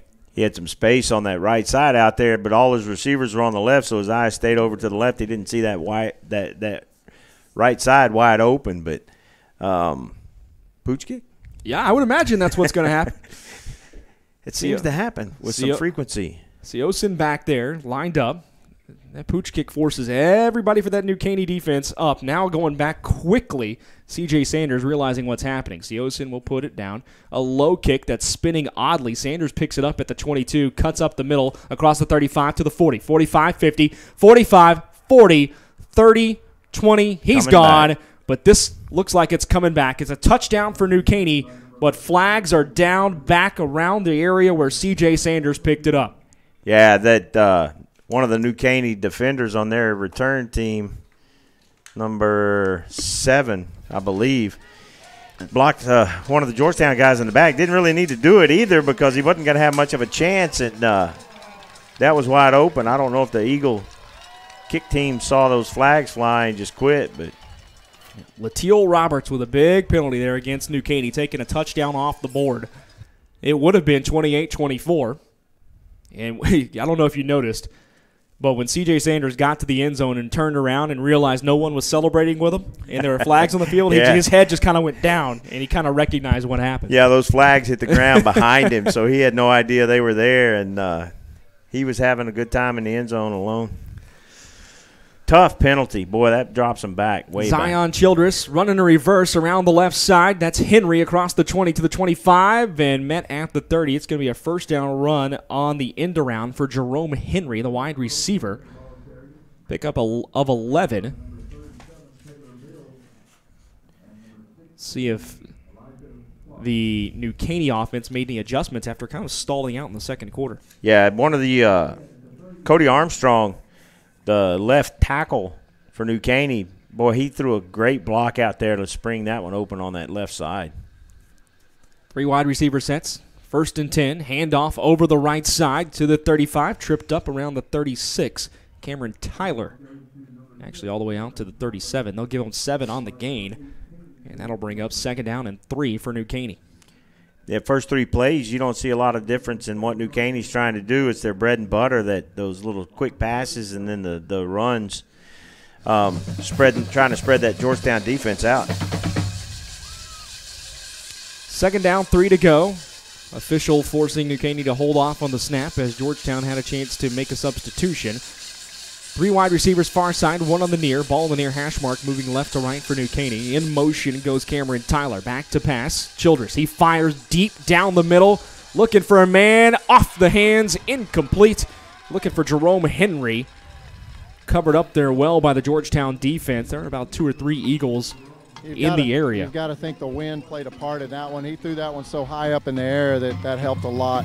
By the time that ball came down, it was all over the place.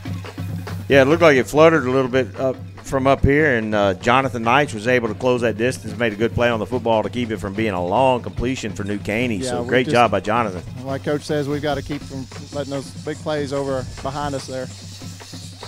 So that'll bring up 3rd and 3. Good time, actually, to take that deep shot for New Caney, though, on 2nd and short. 5 wide receiver set here for New Caney. Wouldn't be shocked to see Childress just take off with this, but timeout called by the New Caney Eagles. So they have to use one early. 8:49 to go in the 3rd quarter. Georgetown leads at 28-17. Same thing happened last week in the game against Seguin. They had to burn their timeouts in the second half. At the very beginning of the half, they could really use that time in the second. Those timeouts late in the second half didn't have them there. So you wonder what New Caney coaches saw that they didn't like, that they forced them to burn that timeout. Hats off to the Georgetown Eagle band, traveling well and making a lot of noise. The crowd's making noise. Georgie on the sidelines loving it. Everybody's making noise down here, so maybe that had a little bit to do with that timeout. Man, they've got those propane tanks going. It is loud. Against Stephenville, their entire their parent section has them, and they've got a row of them on 2x4s. Like 6 and 8 of them filled with those at a time, so they literally have hundreds of those in the stands. 5 wide set. Childress looking to pass, now going to take off on the design draw around the 36 and taken down close to the line to gain. He needed the 40, and I think he got it. He did. First down, New Caney. An injury, number 9. Well, that's Brock Sparkman down for Georgetown. No. Oh, excuse me, for New Caney. That's Zion Childress, the quarterback. Number 40 got to him pretty fast. Yeah, Schneeman got a hand on him. I thought he was going to bring him down, but he was able to fight off that tackle from Jack, and I don't know who came up and hit him, but he got popped pretty hard there at the end. I'm looking at his leg. I'll tell you what, if Childress is down, that changes the entire complexion of their offense. Yeah, it does. They've had a second quarterback that's come in and played some this season, but a lot of that's been in blowouts. Right. They've blown out a lot of teams this year. If you look at many of their wins, they've been in the 60s, 70s, and 80s. Some of the competition. So he's going to walk off under his own power as Childress, but an obvious limp as he heads to the far sideline. You hope he's okay. But so much respect from both sides. You can hear a pin drop down here. I mean, you look at the scores that New Caney's won by, 48-0, 42-0, 40-10, 84-8. It's a lot of chance for the backup to play, but not in this kind of a situation. Well, I don't think that was their quarterback. That was Zion Childress, number 9. Oh, was walked it? Off the field. Okay. Yeah. So this is Cameron Tyler, their second quarterback. Who's also the lead running back. Right. Although it looks like, let's see, Tyler's lined up. There's somebody in front of Tyler. Let's see the number. Is that 24? Can I see? Noel Romero. Yep. Noel Romero. Okay. At quarterback. Not usually the second quarterback. Romero hands off to Tyler, and Tyler will be met for about a yard gain. Defensive line for Georgetown there. This is what changes the game right now for Georgetown because the running threat of Childress is no longer there. Right. And you don't know how long he's going to be out there, still checking him on the sidelines, but changes the whole dynamic of their offense, and that's where New Caney's had their success all year.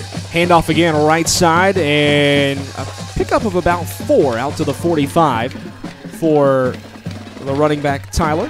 3rd down and 5. Yeah, what you're seeing now is Georgetown's able to suck those linebackers up into the box a little bit closer than they usually could whenever they've got an effective passer out there. I don't know how many passes this kid that's in as quarterback right now has thrown, but we haven't seen too many 3rd and 5s tonight.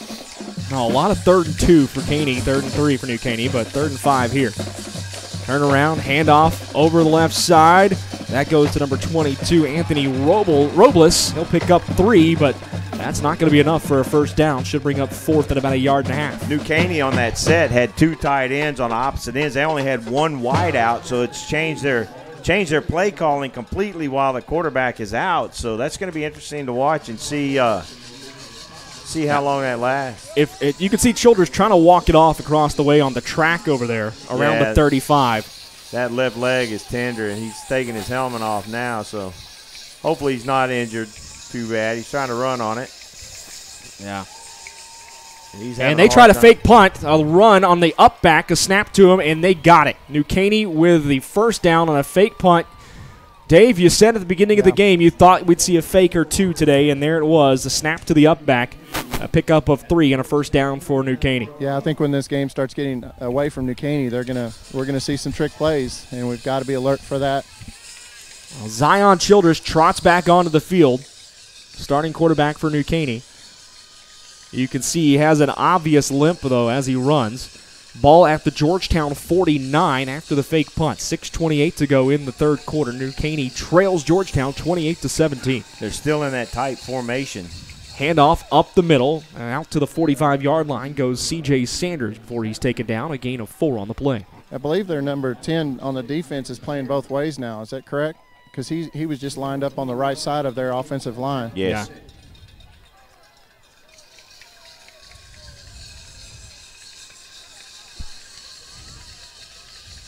Robles in the backfield now. Excuse me, that's not Robles. That's C.J. Sanders again. He'll come over the right side, cut back towards the middle at the near hash mark. And C.J. Sanders picks up 8.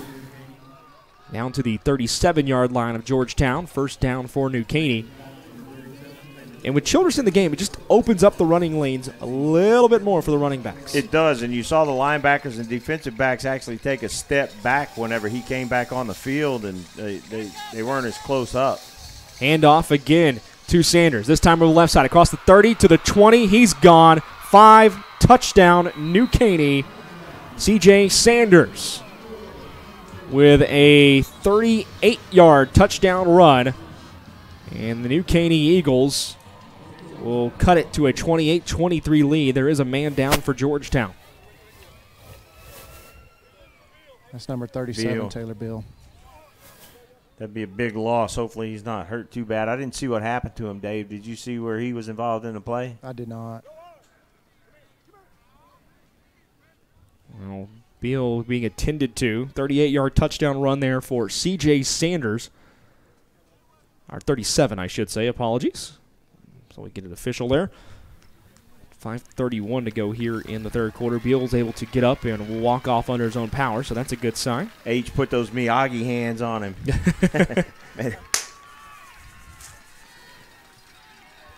So I don't think he's going to miss much playing time. Eduardo Martinez to try the extra point for New Caney, and really this all goes back to that fake punt. It does, and that was a big play because after that, Childress was able to come back in, and that just changes the whole dynamic of their entire offense. Got a football game now. Martinez awaits the chance of the extra point. Snap back, hold down, kick up, kick good. And your new score with 5:31 to go in the third quarter. The Georgetown Eagles lead New Caney, but it's cut to 28-24.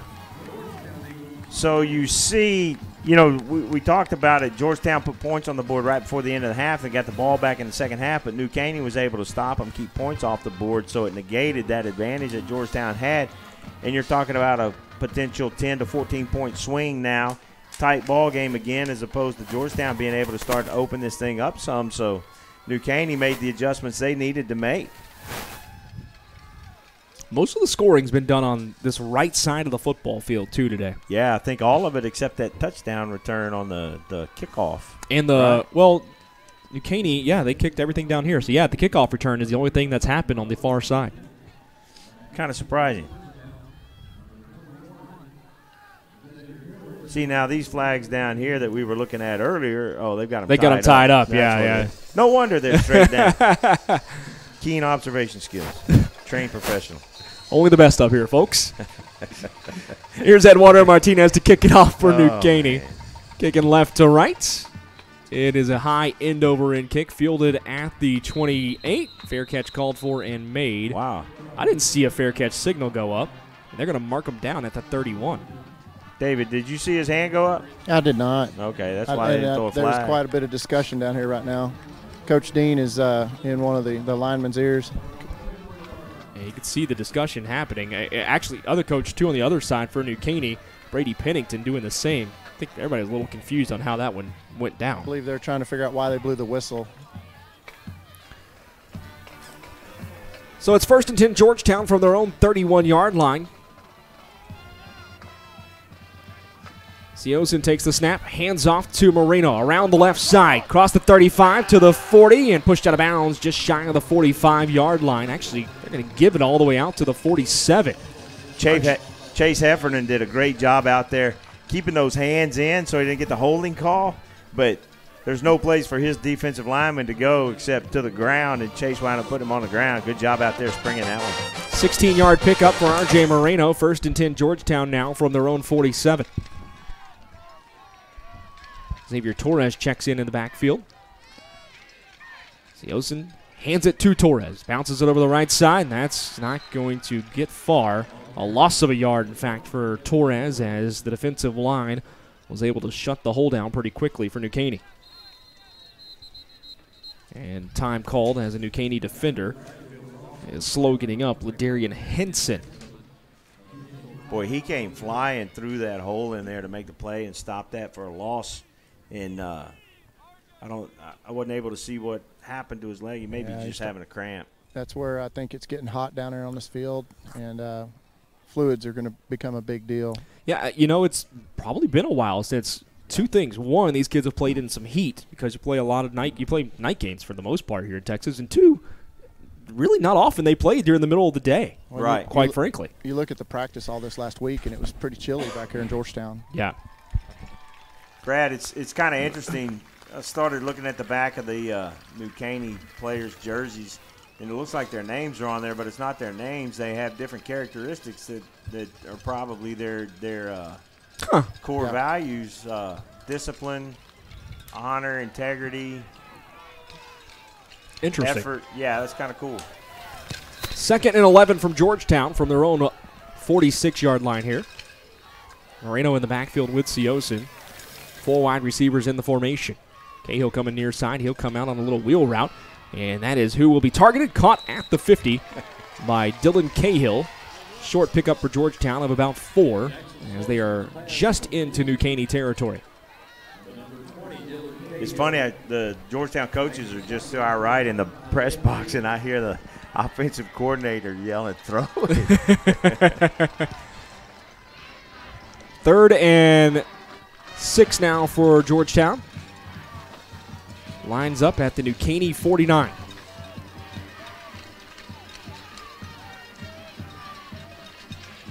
Siosin will call for the snap. Firing, right side, caught at the 41. First down, Georgetown. Dylan Cahill, he's having a good game tonight. That's 5 or 6 catches already this afternoon. He is. Just about every catch he's had has come up big for the Eagles. We got Alan McDonald listening to us from Louisiana. Hello, Alan. Good to hear from you, buddy. Got some old friends checking in on Facebook. Good to see all you guys. An old teacher, Dixie Tucker. So I'm guessing you didn't fail those classes. No. Okay. Handoff, and play is blown dead as Xavier Torres had gotten the handoff. False start going to be called, though, against Georgetown. So if the teacher's listening in, then you must have done something right. I had her fooled. Okay.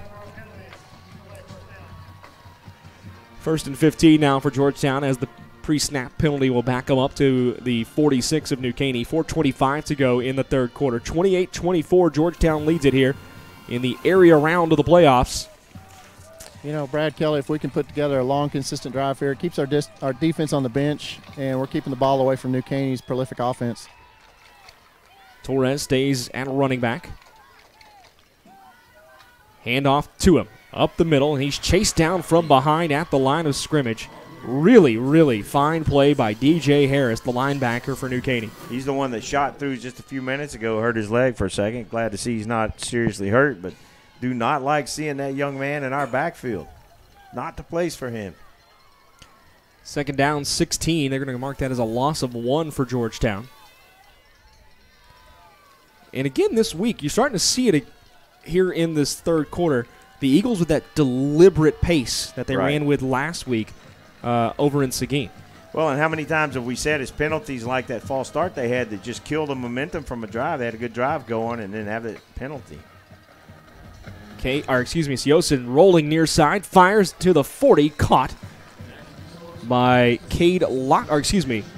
Corey Coleman, making the grab back to the original line of scrimmage, so that brings up 3rd and 10 from the near hash mark.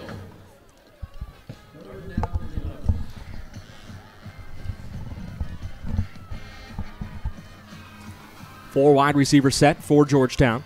2 on each side to work with for Siosin. Moving right to left. It's a big 3rd down for New Caney. Caney dropping back in defense, playing well off the receivers here. Siosin with a nice pocket, steps up, now being chased out. He will be sacked. Dropped at about the 43-yard line. C.J. Sanders playing both ways. He just scored the touchdown for New Caney a minute ago, and there he comes up with a big defensive play. All his receivers ran deep routes, so whenever the pocket started collapsing, he didn't have anybody that could come back and help him out, and they were able to stop him for a loss, sack him. So New Caney defense holds. Doesn't look like – oh, there he goes. New Caney's finally putting somebody back there. Kick away from Elijah Clough. A high end over and kick, kind of knuckling. Ball will bounce and take a nice Georgetown roll inside the 10. It will settle at the 9. Couldn't have asked for much more from Clough there.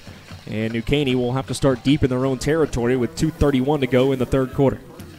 It is time for the Georgetown Eagle defense to step up and shut down this New Caney offense in the second half. Real quickly, I want to thank another one of our sponsors, Lofts on Rock Street.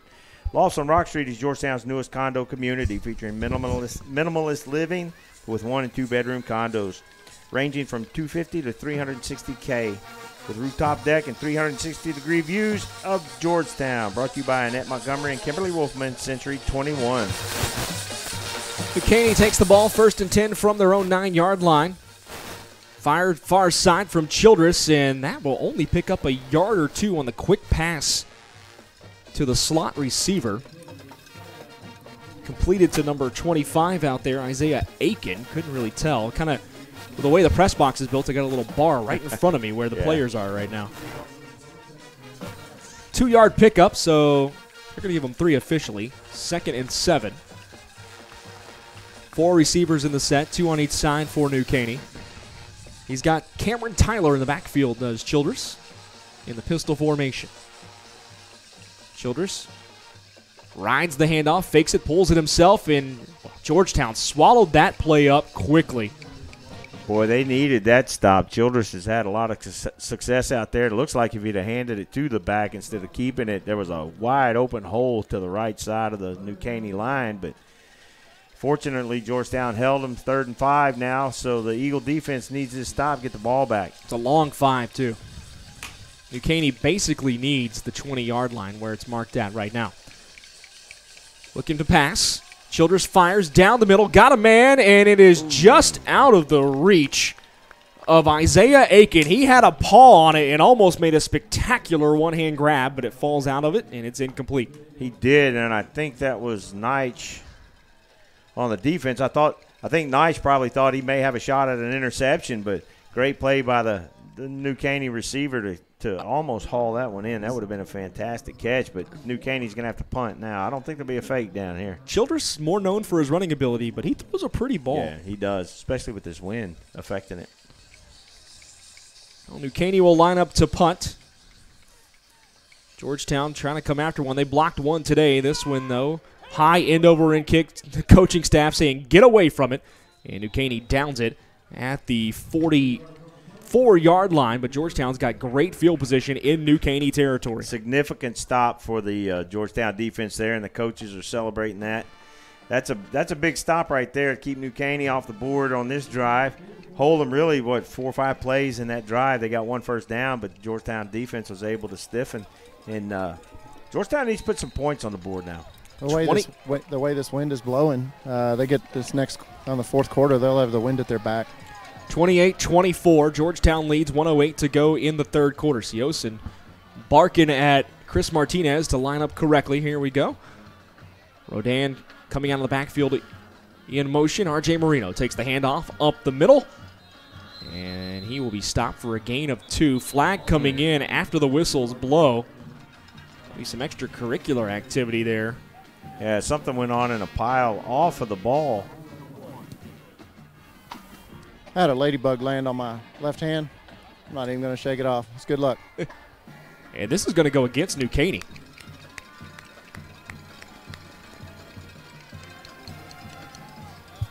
Let's see what we got for a penalty.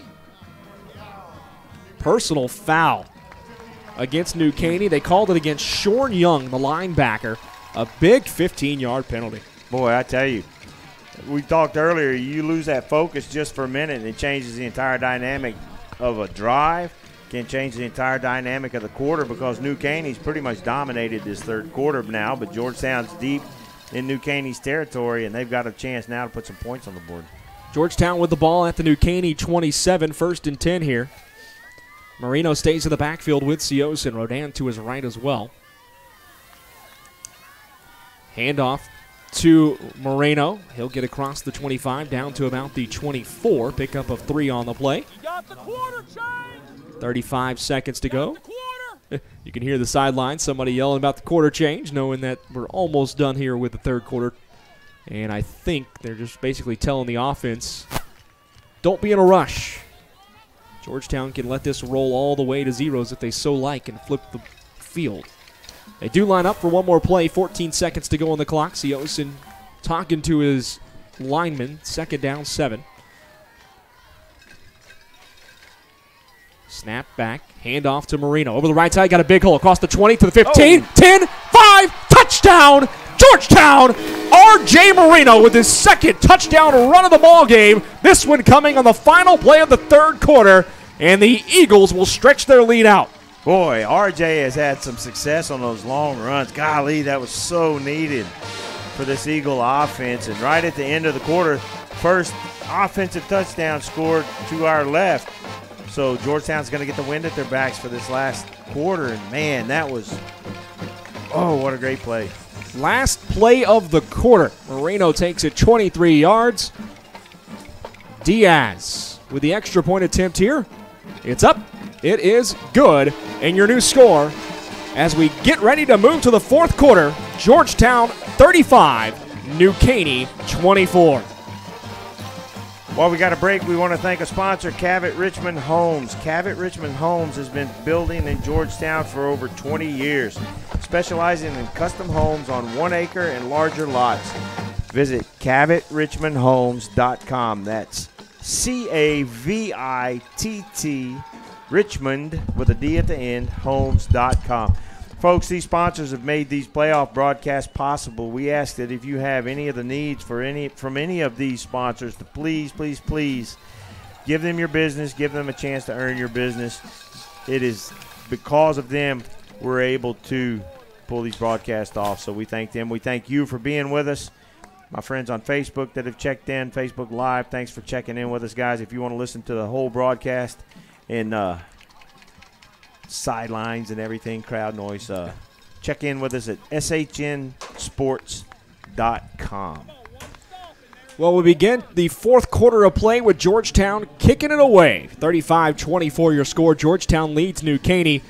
As we go to the final 12 minutes, R.J. Marino on the final play of the quarter, able to punch in a 23-yard touchdown run. Here's the end-over-end kickoff. Fair catch called for and made.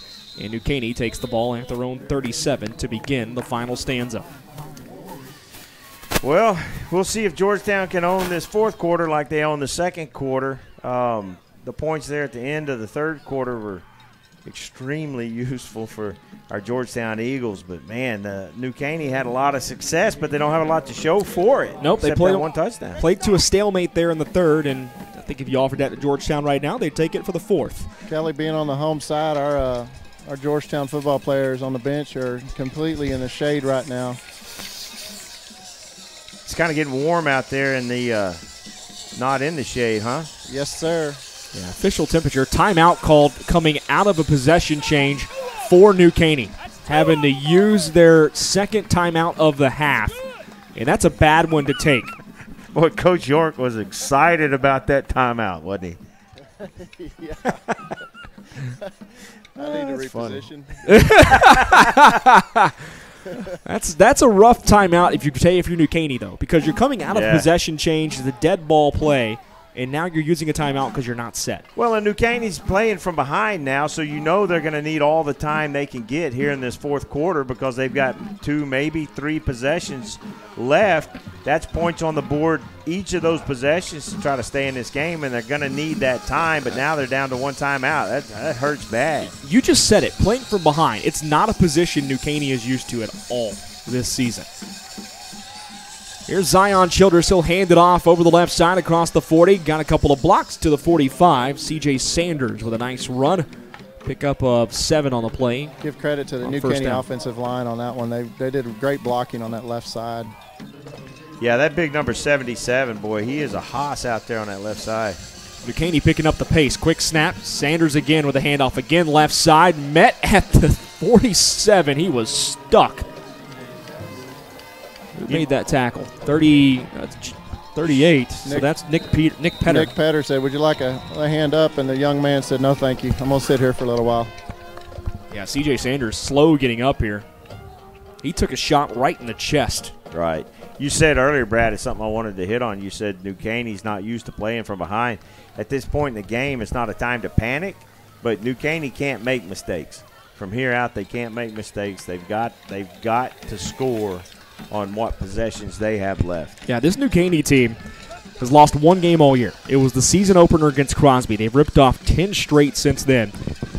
And more than anything, only 2 of those games have really had any kind of struggle, maybe 3 at the most, but only 2 of them have been one-score games. Right. And those are the last 2 weeks, one an overtime victory and the other last week in the first round of the playoffs. Here's a handoff to the right side, hit in the backfield and dropped.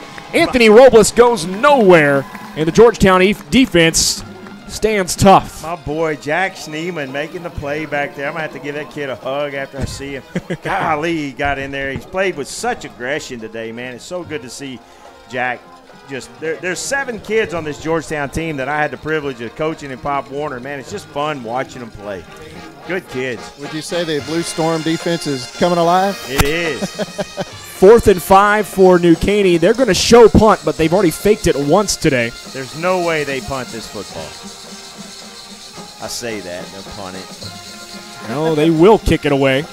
A high, good kick. And fair catch called for and made by Cade Lachlan at the 15. That was a heck of a punt. Yeah, that's how you mitigate a return right there. That was about a good kick. Roughly 40-yard kick. Yeah. Georgetown will start with the ball at their own 15, ball placed close to the middle of the field. And you know, our defense had plenty of time to rest up there because that last offensive drive ending in that touchdown. And that shows right there how much rest our defense got. They came out fresh and were able to make a big stop right there.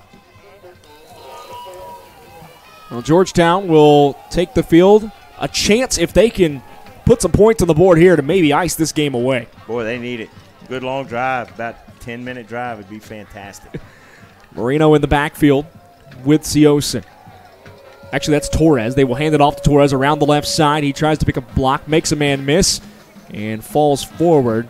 Xavier Torres fails to pick up any yardage there, 2nd and 10.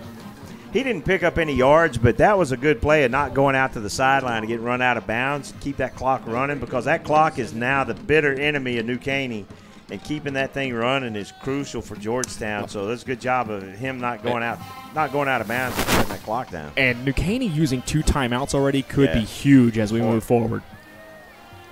Yeah, when they called that second one, their coach was not pleased.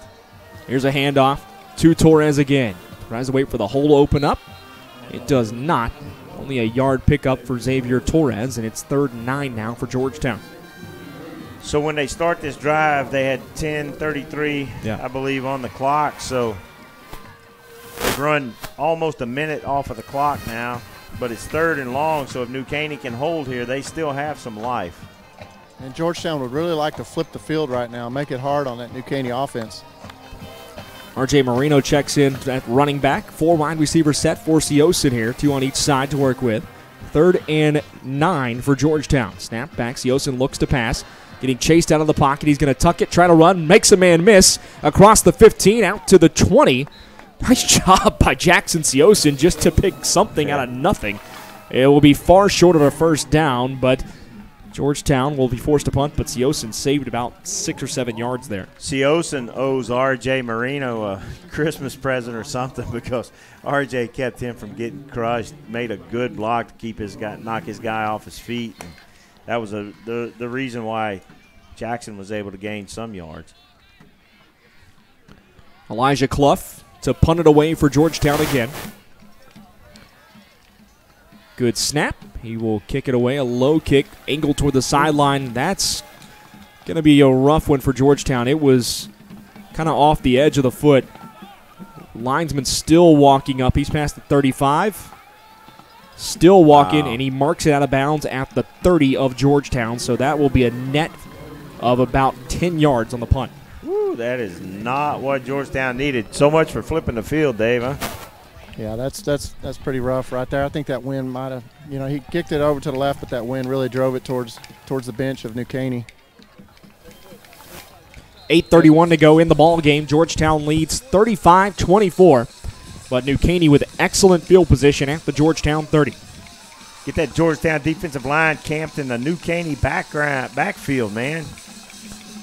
Childress dropping back straight to pass, looking towards the end zone, fires, and it will be incomplete, thrown out of the back of the end zone, intended for Jerome Henry. He was in triple coverage, and Leggett got his head turned around just in time, looking for that ball, so no pass interference. I don't know if he would have caught that he would have come down in bounds anyway. Yeah, it's a deep throw, but you see what they're trying to do now with their game plan, trying to strike quick, put the points on the board. And I don't know if we'd be in onside kick time yet or not, but... Well, if you're Georgetown's defense, though, you've got to focus on number 8 in the pass patterns because Jerome Henry has by far and away been the target for Childress.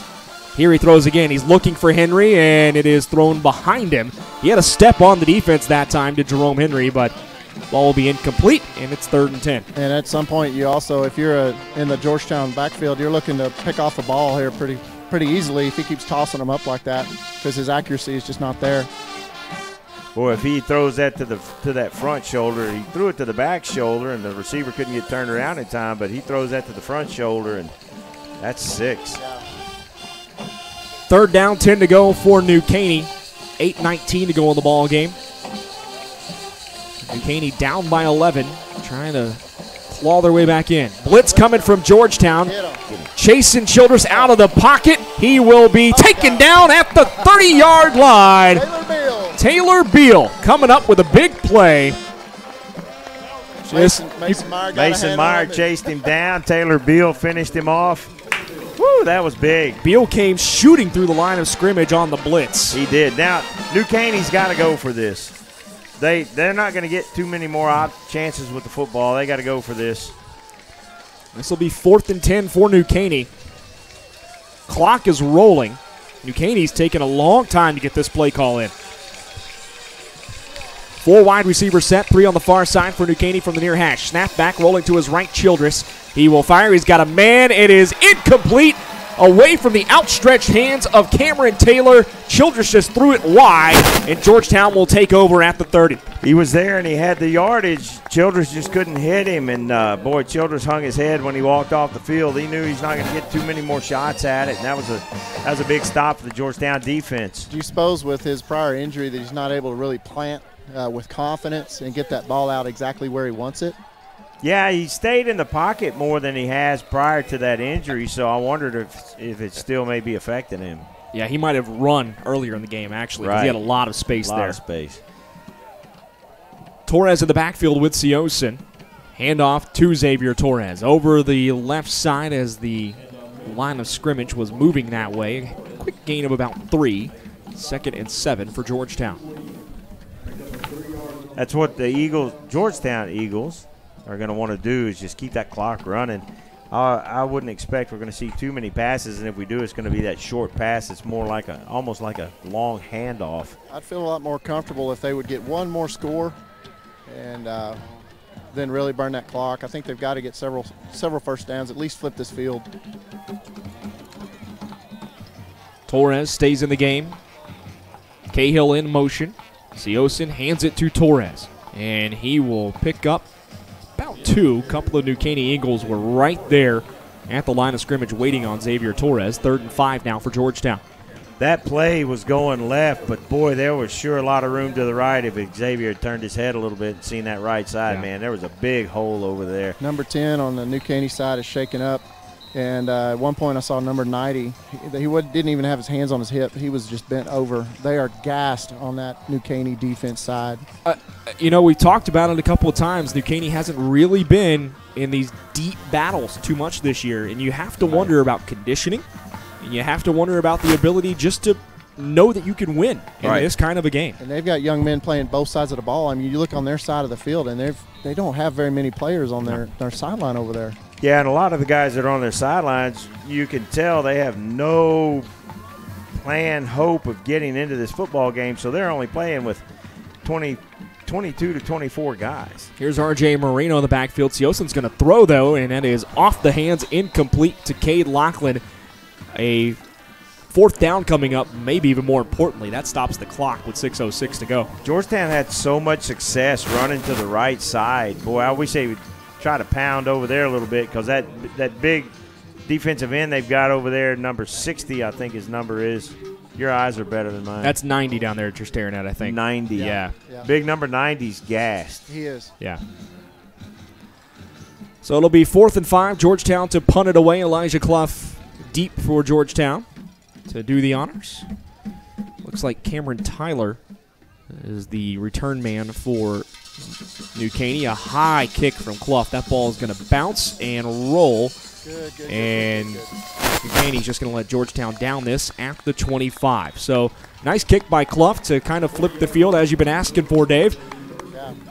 Ball spotted at the 25 for New Caney, and they'll have to go the length of the field with 5:54 to go in the ball game, down 11. That scoring pace has slowed dramatically in the second half. We've had 2 touchdowns. Just 2, both in the 3rd quarter. Yeah, both in the 3rd quarter, so that scoring pace has slowed down, which 5:54 now that New Caney's working with. Again, they've got to have points here now. They'll get maybe one more shot at it. How much fun would a pick 6 right here be? You called one of those last week, didn't you? Childress drops back, fires, far sideline, incomplete off the hands of Ty Warwick. He tried to make a one-handed snag as the throw was a little overthrown. 2nd down, 10 to go, and New Caney's really going to an offense that I think they're uncomfortable with right now with as much throwing as they're doing. Well, and he's not missing his receivers by a lot, just small spots, but earlier they were running the 3 and 5 yard routes, but now they're having to run the 10 and 15 and even deeper routes than that. And I think you're absolutely right. Here Childress takes it, running up the middle across the 30 to the 35-40. He cuts the corner around the 50 to the 45-40. He is gone. Zion Childress, 75 yards around the right side. Touchdown, New Caney. And this game just tightened up quickly. Yeah, the defense had backed off expecting pass, and Childress saw that was wide open, and, man, he put it down. And I don't think the injuries affected him. He exploded around the right corner. Yeah, he did. That was a great run. And New Caney likely going for 2 here, you would think. All the previous plays up until that point were him stepping back and trying to get a good big pass play. They hadn't done any big runs. 2-point conversion makes this a field goal game. 35-30 your score. New Caney will line up and go for 2 here. They may have to burn their 3rd timeout. Yeah, they took a long time getting on the field. Snap and timeout called by Georgetown. Well, I think part of what one of the coaches was yelling about was that play clock never started. Exactly. It was stuck at 39. And that was big because New Caney was taking forever to run their play. Play clock wasn't running. And I don't think the coaches were real happy about that.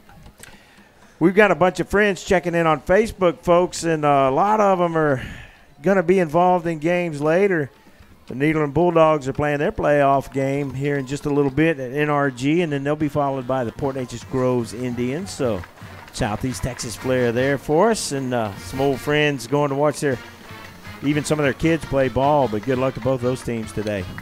Got to be a cool experience for the kids, too, to be able to play in an NFL stadium in the second round. It is, and with Nederland and Port Neches playing back-to-back, there'll be 30,000 from Southeast Texas there watching both of those games.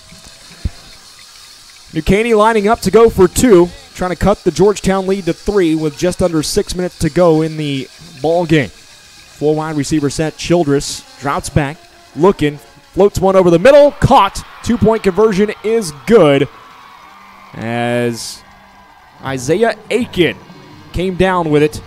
And your score with 5:36 to go in the ball game, Georgetown leads it 35-32. You see this happen from time to time. You'll see teams just trying to burn the clock. The Longhorns got burned by it a couple of weeks ago, trying to burn the clock, milk the clock with running plays, and they're not successful.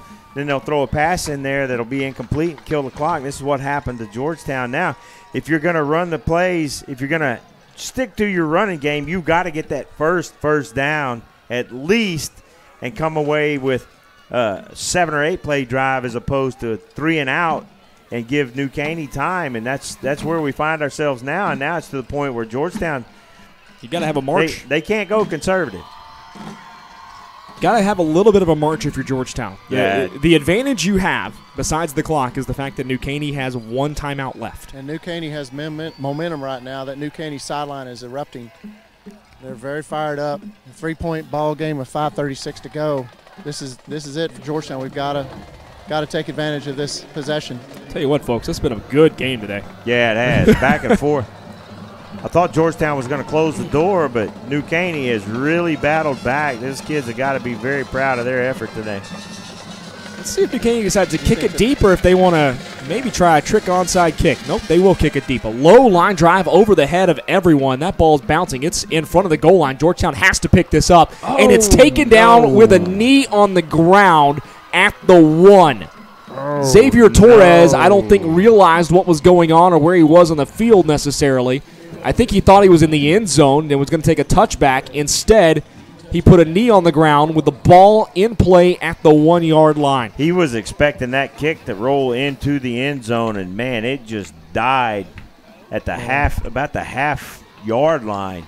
Yeah, and the coach's reaction up here was just like ours, man. He kicked it to a different place. They've been kicking it all game. They've been kicking it to the right.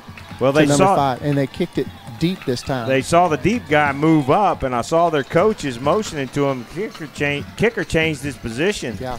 So this is huge. Siosin will have to take this snap from the 1. He lines up under center. Power I formation for Georgetown. Just an old-school quarterback sneak to give him a little room to breathe. Pile's still moving, Yeah. and Siosin picks up 4 all the way out to the 5-yard line.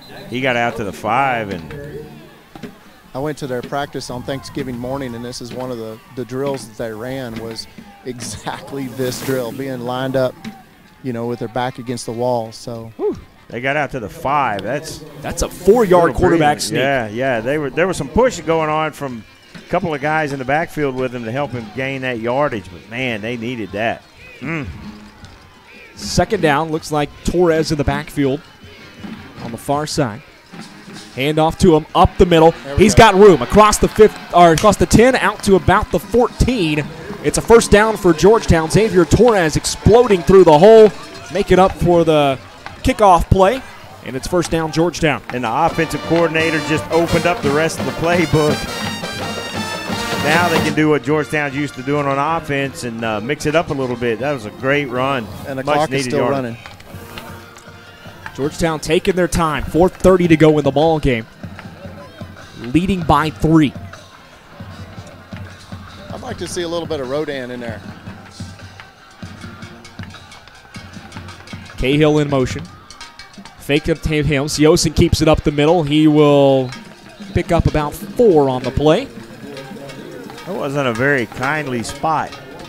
No, he gave him about half a yard back, it looked like. Yeah, it looked like he was right around the 20, but they marked him back at the 18. It's not very nice. 2nd and 6. One thing I noticed, too, this afternoon, we're working with 6 officials today instead of the traditional 5 as we get into the playoffs a little further. Yeah, I think they had one in the playoffs. I hadn't paid attention to it last week, but well, after College Station last year, I'm glad they've got extra eyes on everything. 2nd down, 6 to go, clock rolling. Handoff, Torres up the middle, gets through the hole across the 25, picks up another first down. He's out to the 27. Fresh set of downs for Georgetown, and the clock will continue to move. They are running right at that number 90 that we were talking about earlier. Those 2 guys on the left side of the new Caney defensive line are tired. And looking at, I had a fresh set of, I could see straight through that line. He was very patient and waited just a second and burst through that line. Sorry, Kelly. Hopefully they'll keep working on that right side, left side of the new Caney line, our right side. Torres stays in at running back.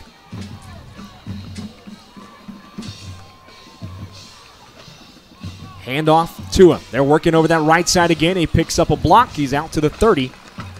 Gain of about 3 for Xavier Torres.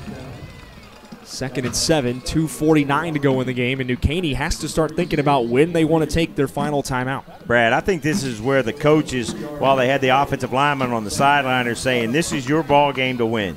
Yeah. Put us on your backs.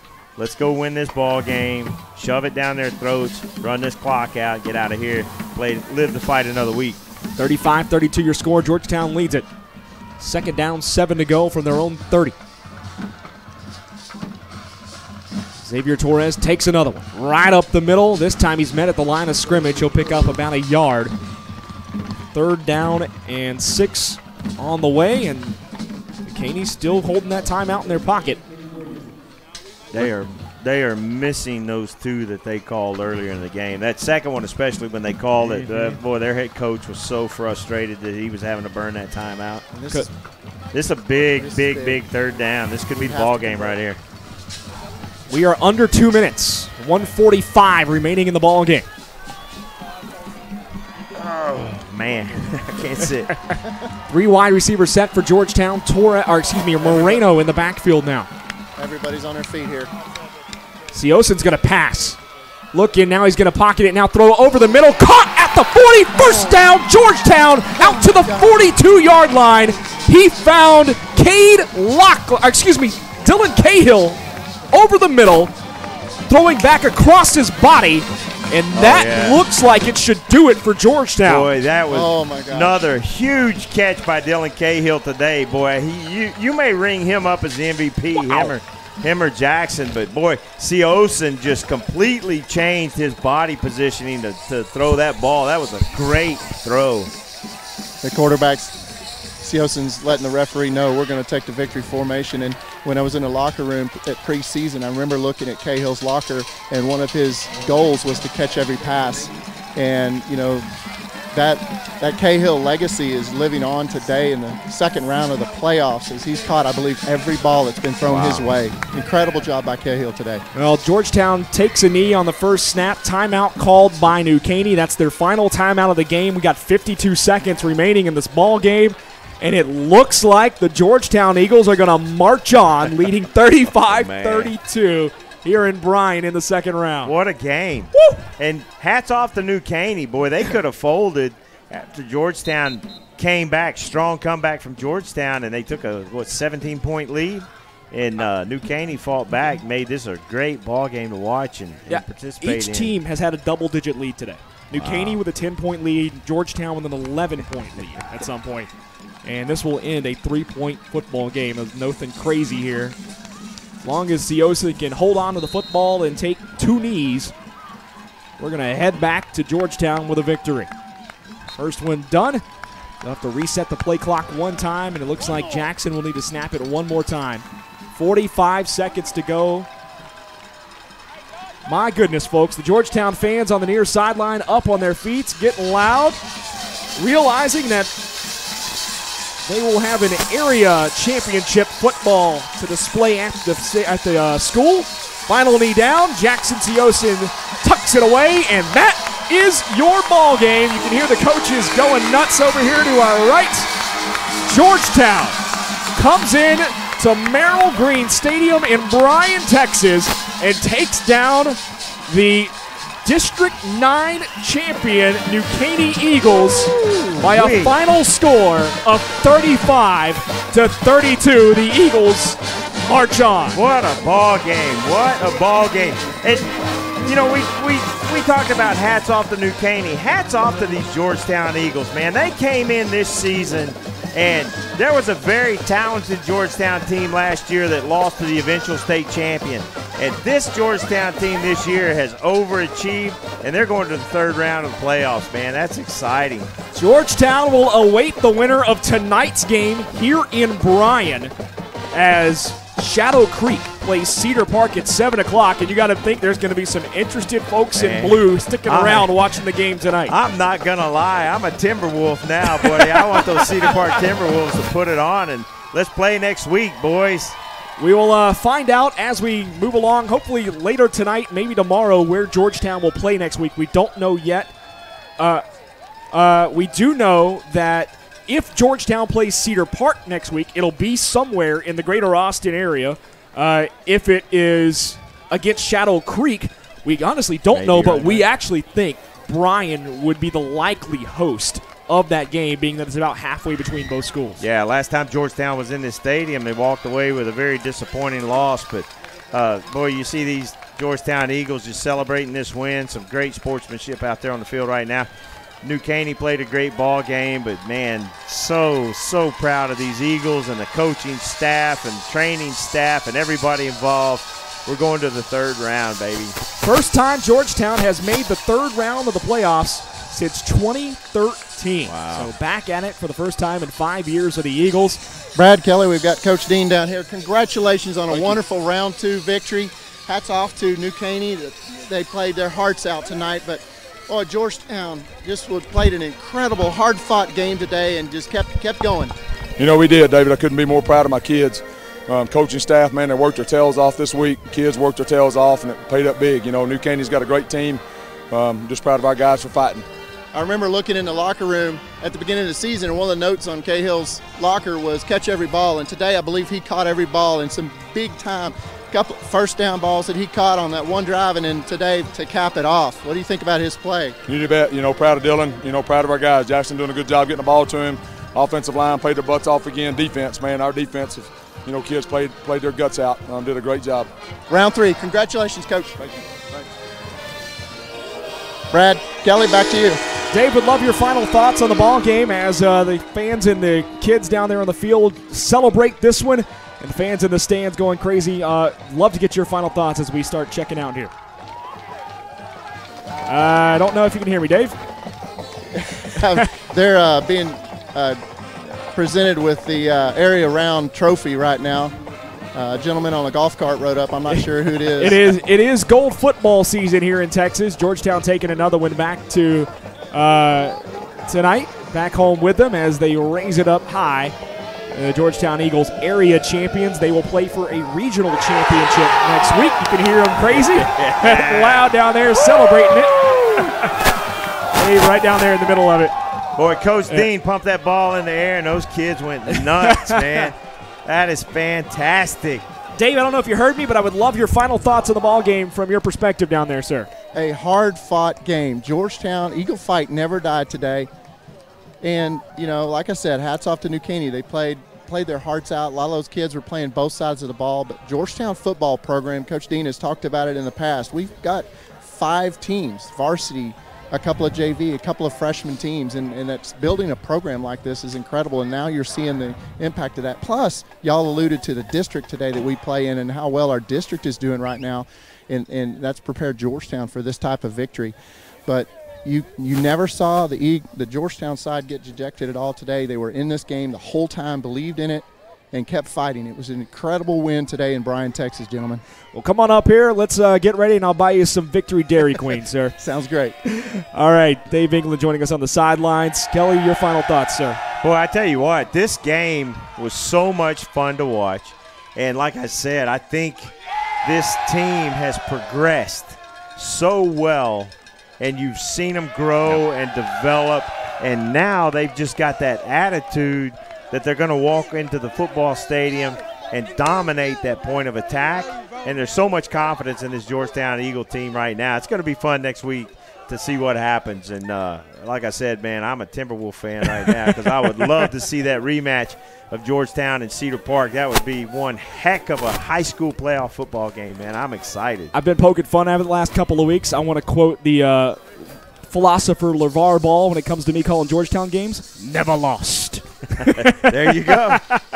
35-32, your final score. Georgetown victorious today as they win the area playoffs. They will move on to the regional round next week against either Shadow Creek or Cedar Park, who plays here in Bryan later on tonight. Brad, Kelly, would you like to get some final thoughts from Josh? Would love to.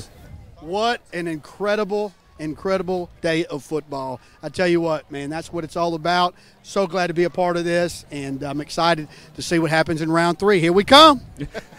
Josh Harris down on the sideline. Want to thank him for all his help with the broadcast. Want to thank Nathan Height doing the production work up here for us this afternoon as well. For Kelly DeVoll to my right, Dave England down on the field, I'm Brad Tillery saying good night, everybody. Enjoy the rest of your afternoon. Get out, catch some high school playoff football tonight. So wherever you are in the area, maybe on the air, SHN later on today will have a game. Granger tonight, Michael Francis calling that game. So join him here on SHN Sports. You can always go to shnsports.com to catch that broadcast later on. Georgetown victorious 35-32 over New Caney. They move on to round 3. Good night, everybody. Thanks. Glad to have you along, and we will talk to you again next week.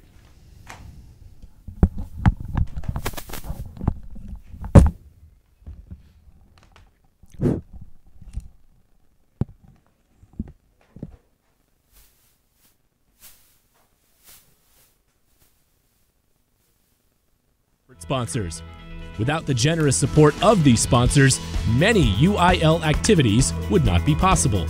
The UIL gives special thanks to Balfour, Baylor Scott & White, Dairy Max, Dairy Queen, Ford, Fox Sports Southwest, Gatorade, Hellas Construction, Max Preps, the NFHS Network, Nike, Register My Athlete, Spalding, and Texas Farm Bureau Insurance. These generous corporate sponsors support the UIL in all its activities, music, academics, and athletics. The UIL appreciates these sponsors and their participation in all that the UIL does in Texas extracurricular activities. On behalf of the UIL and its corporate sponsors, thank you for supporting UIL activities in your community and enjoy the game.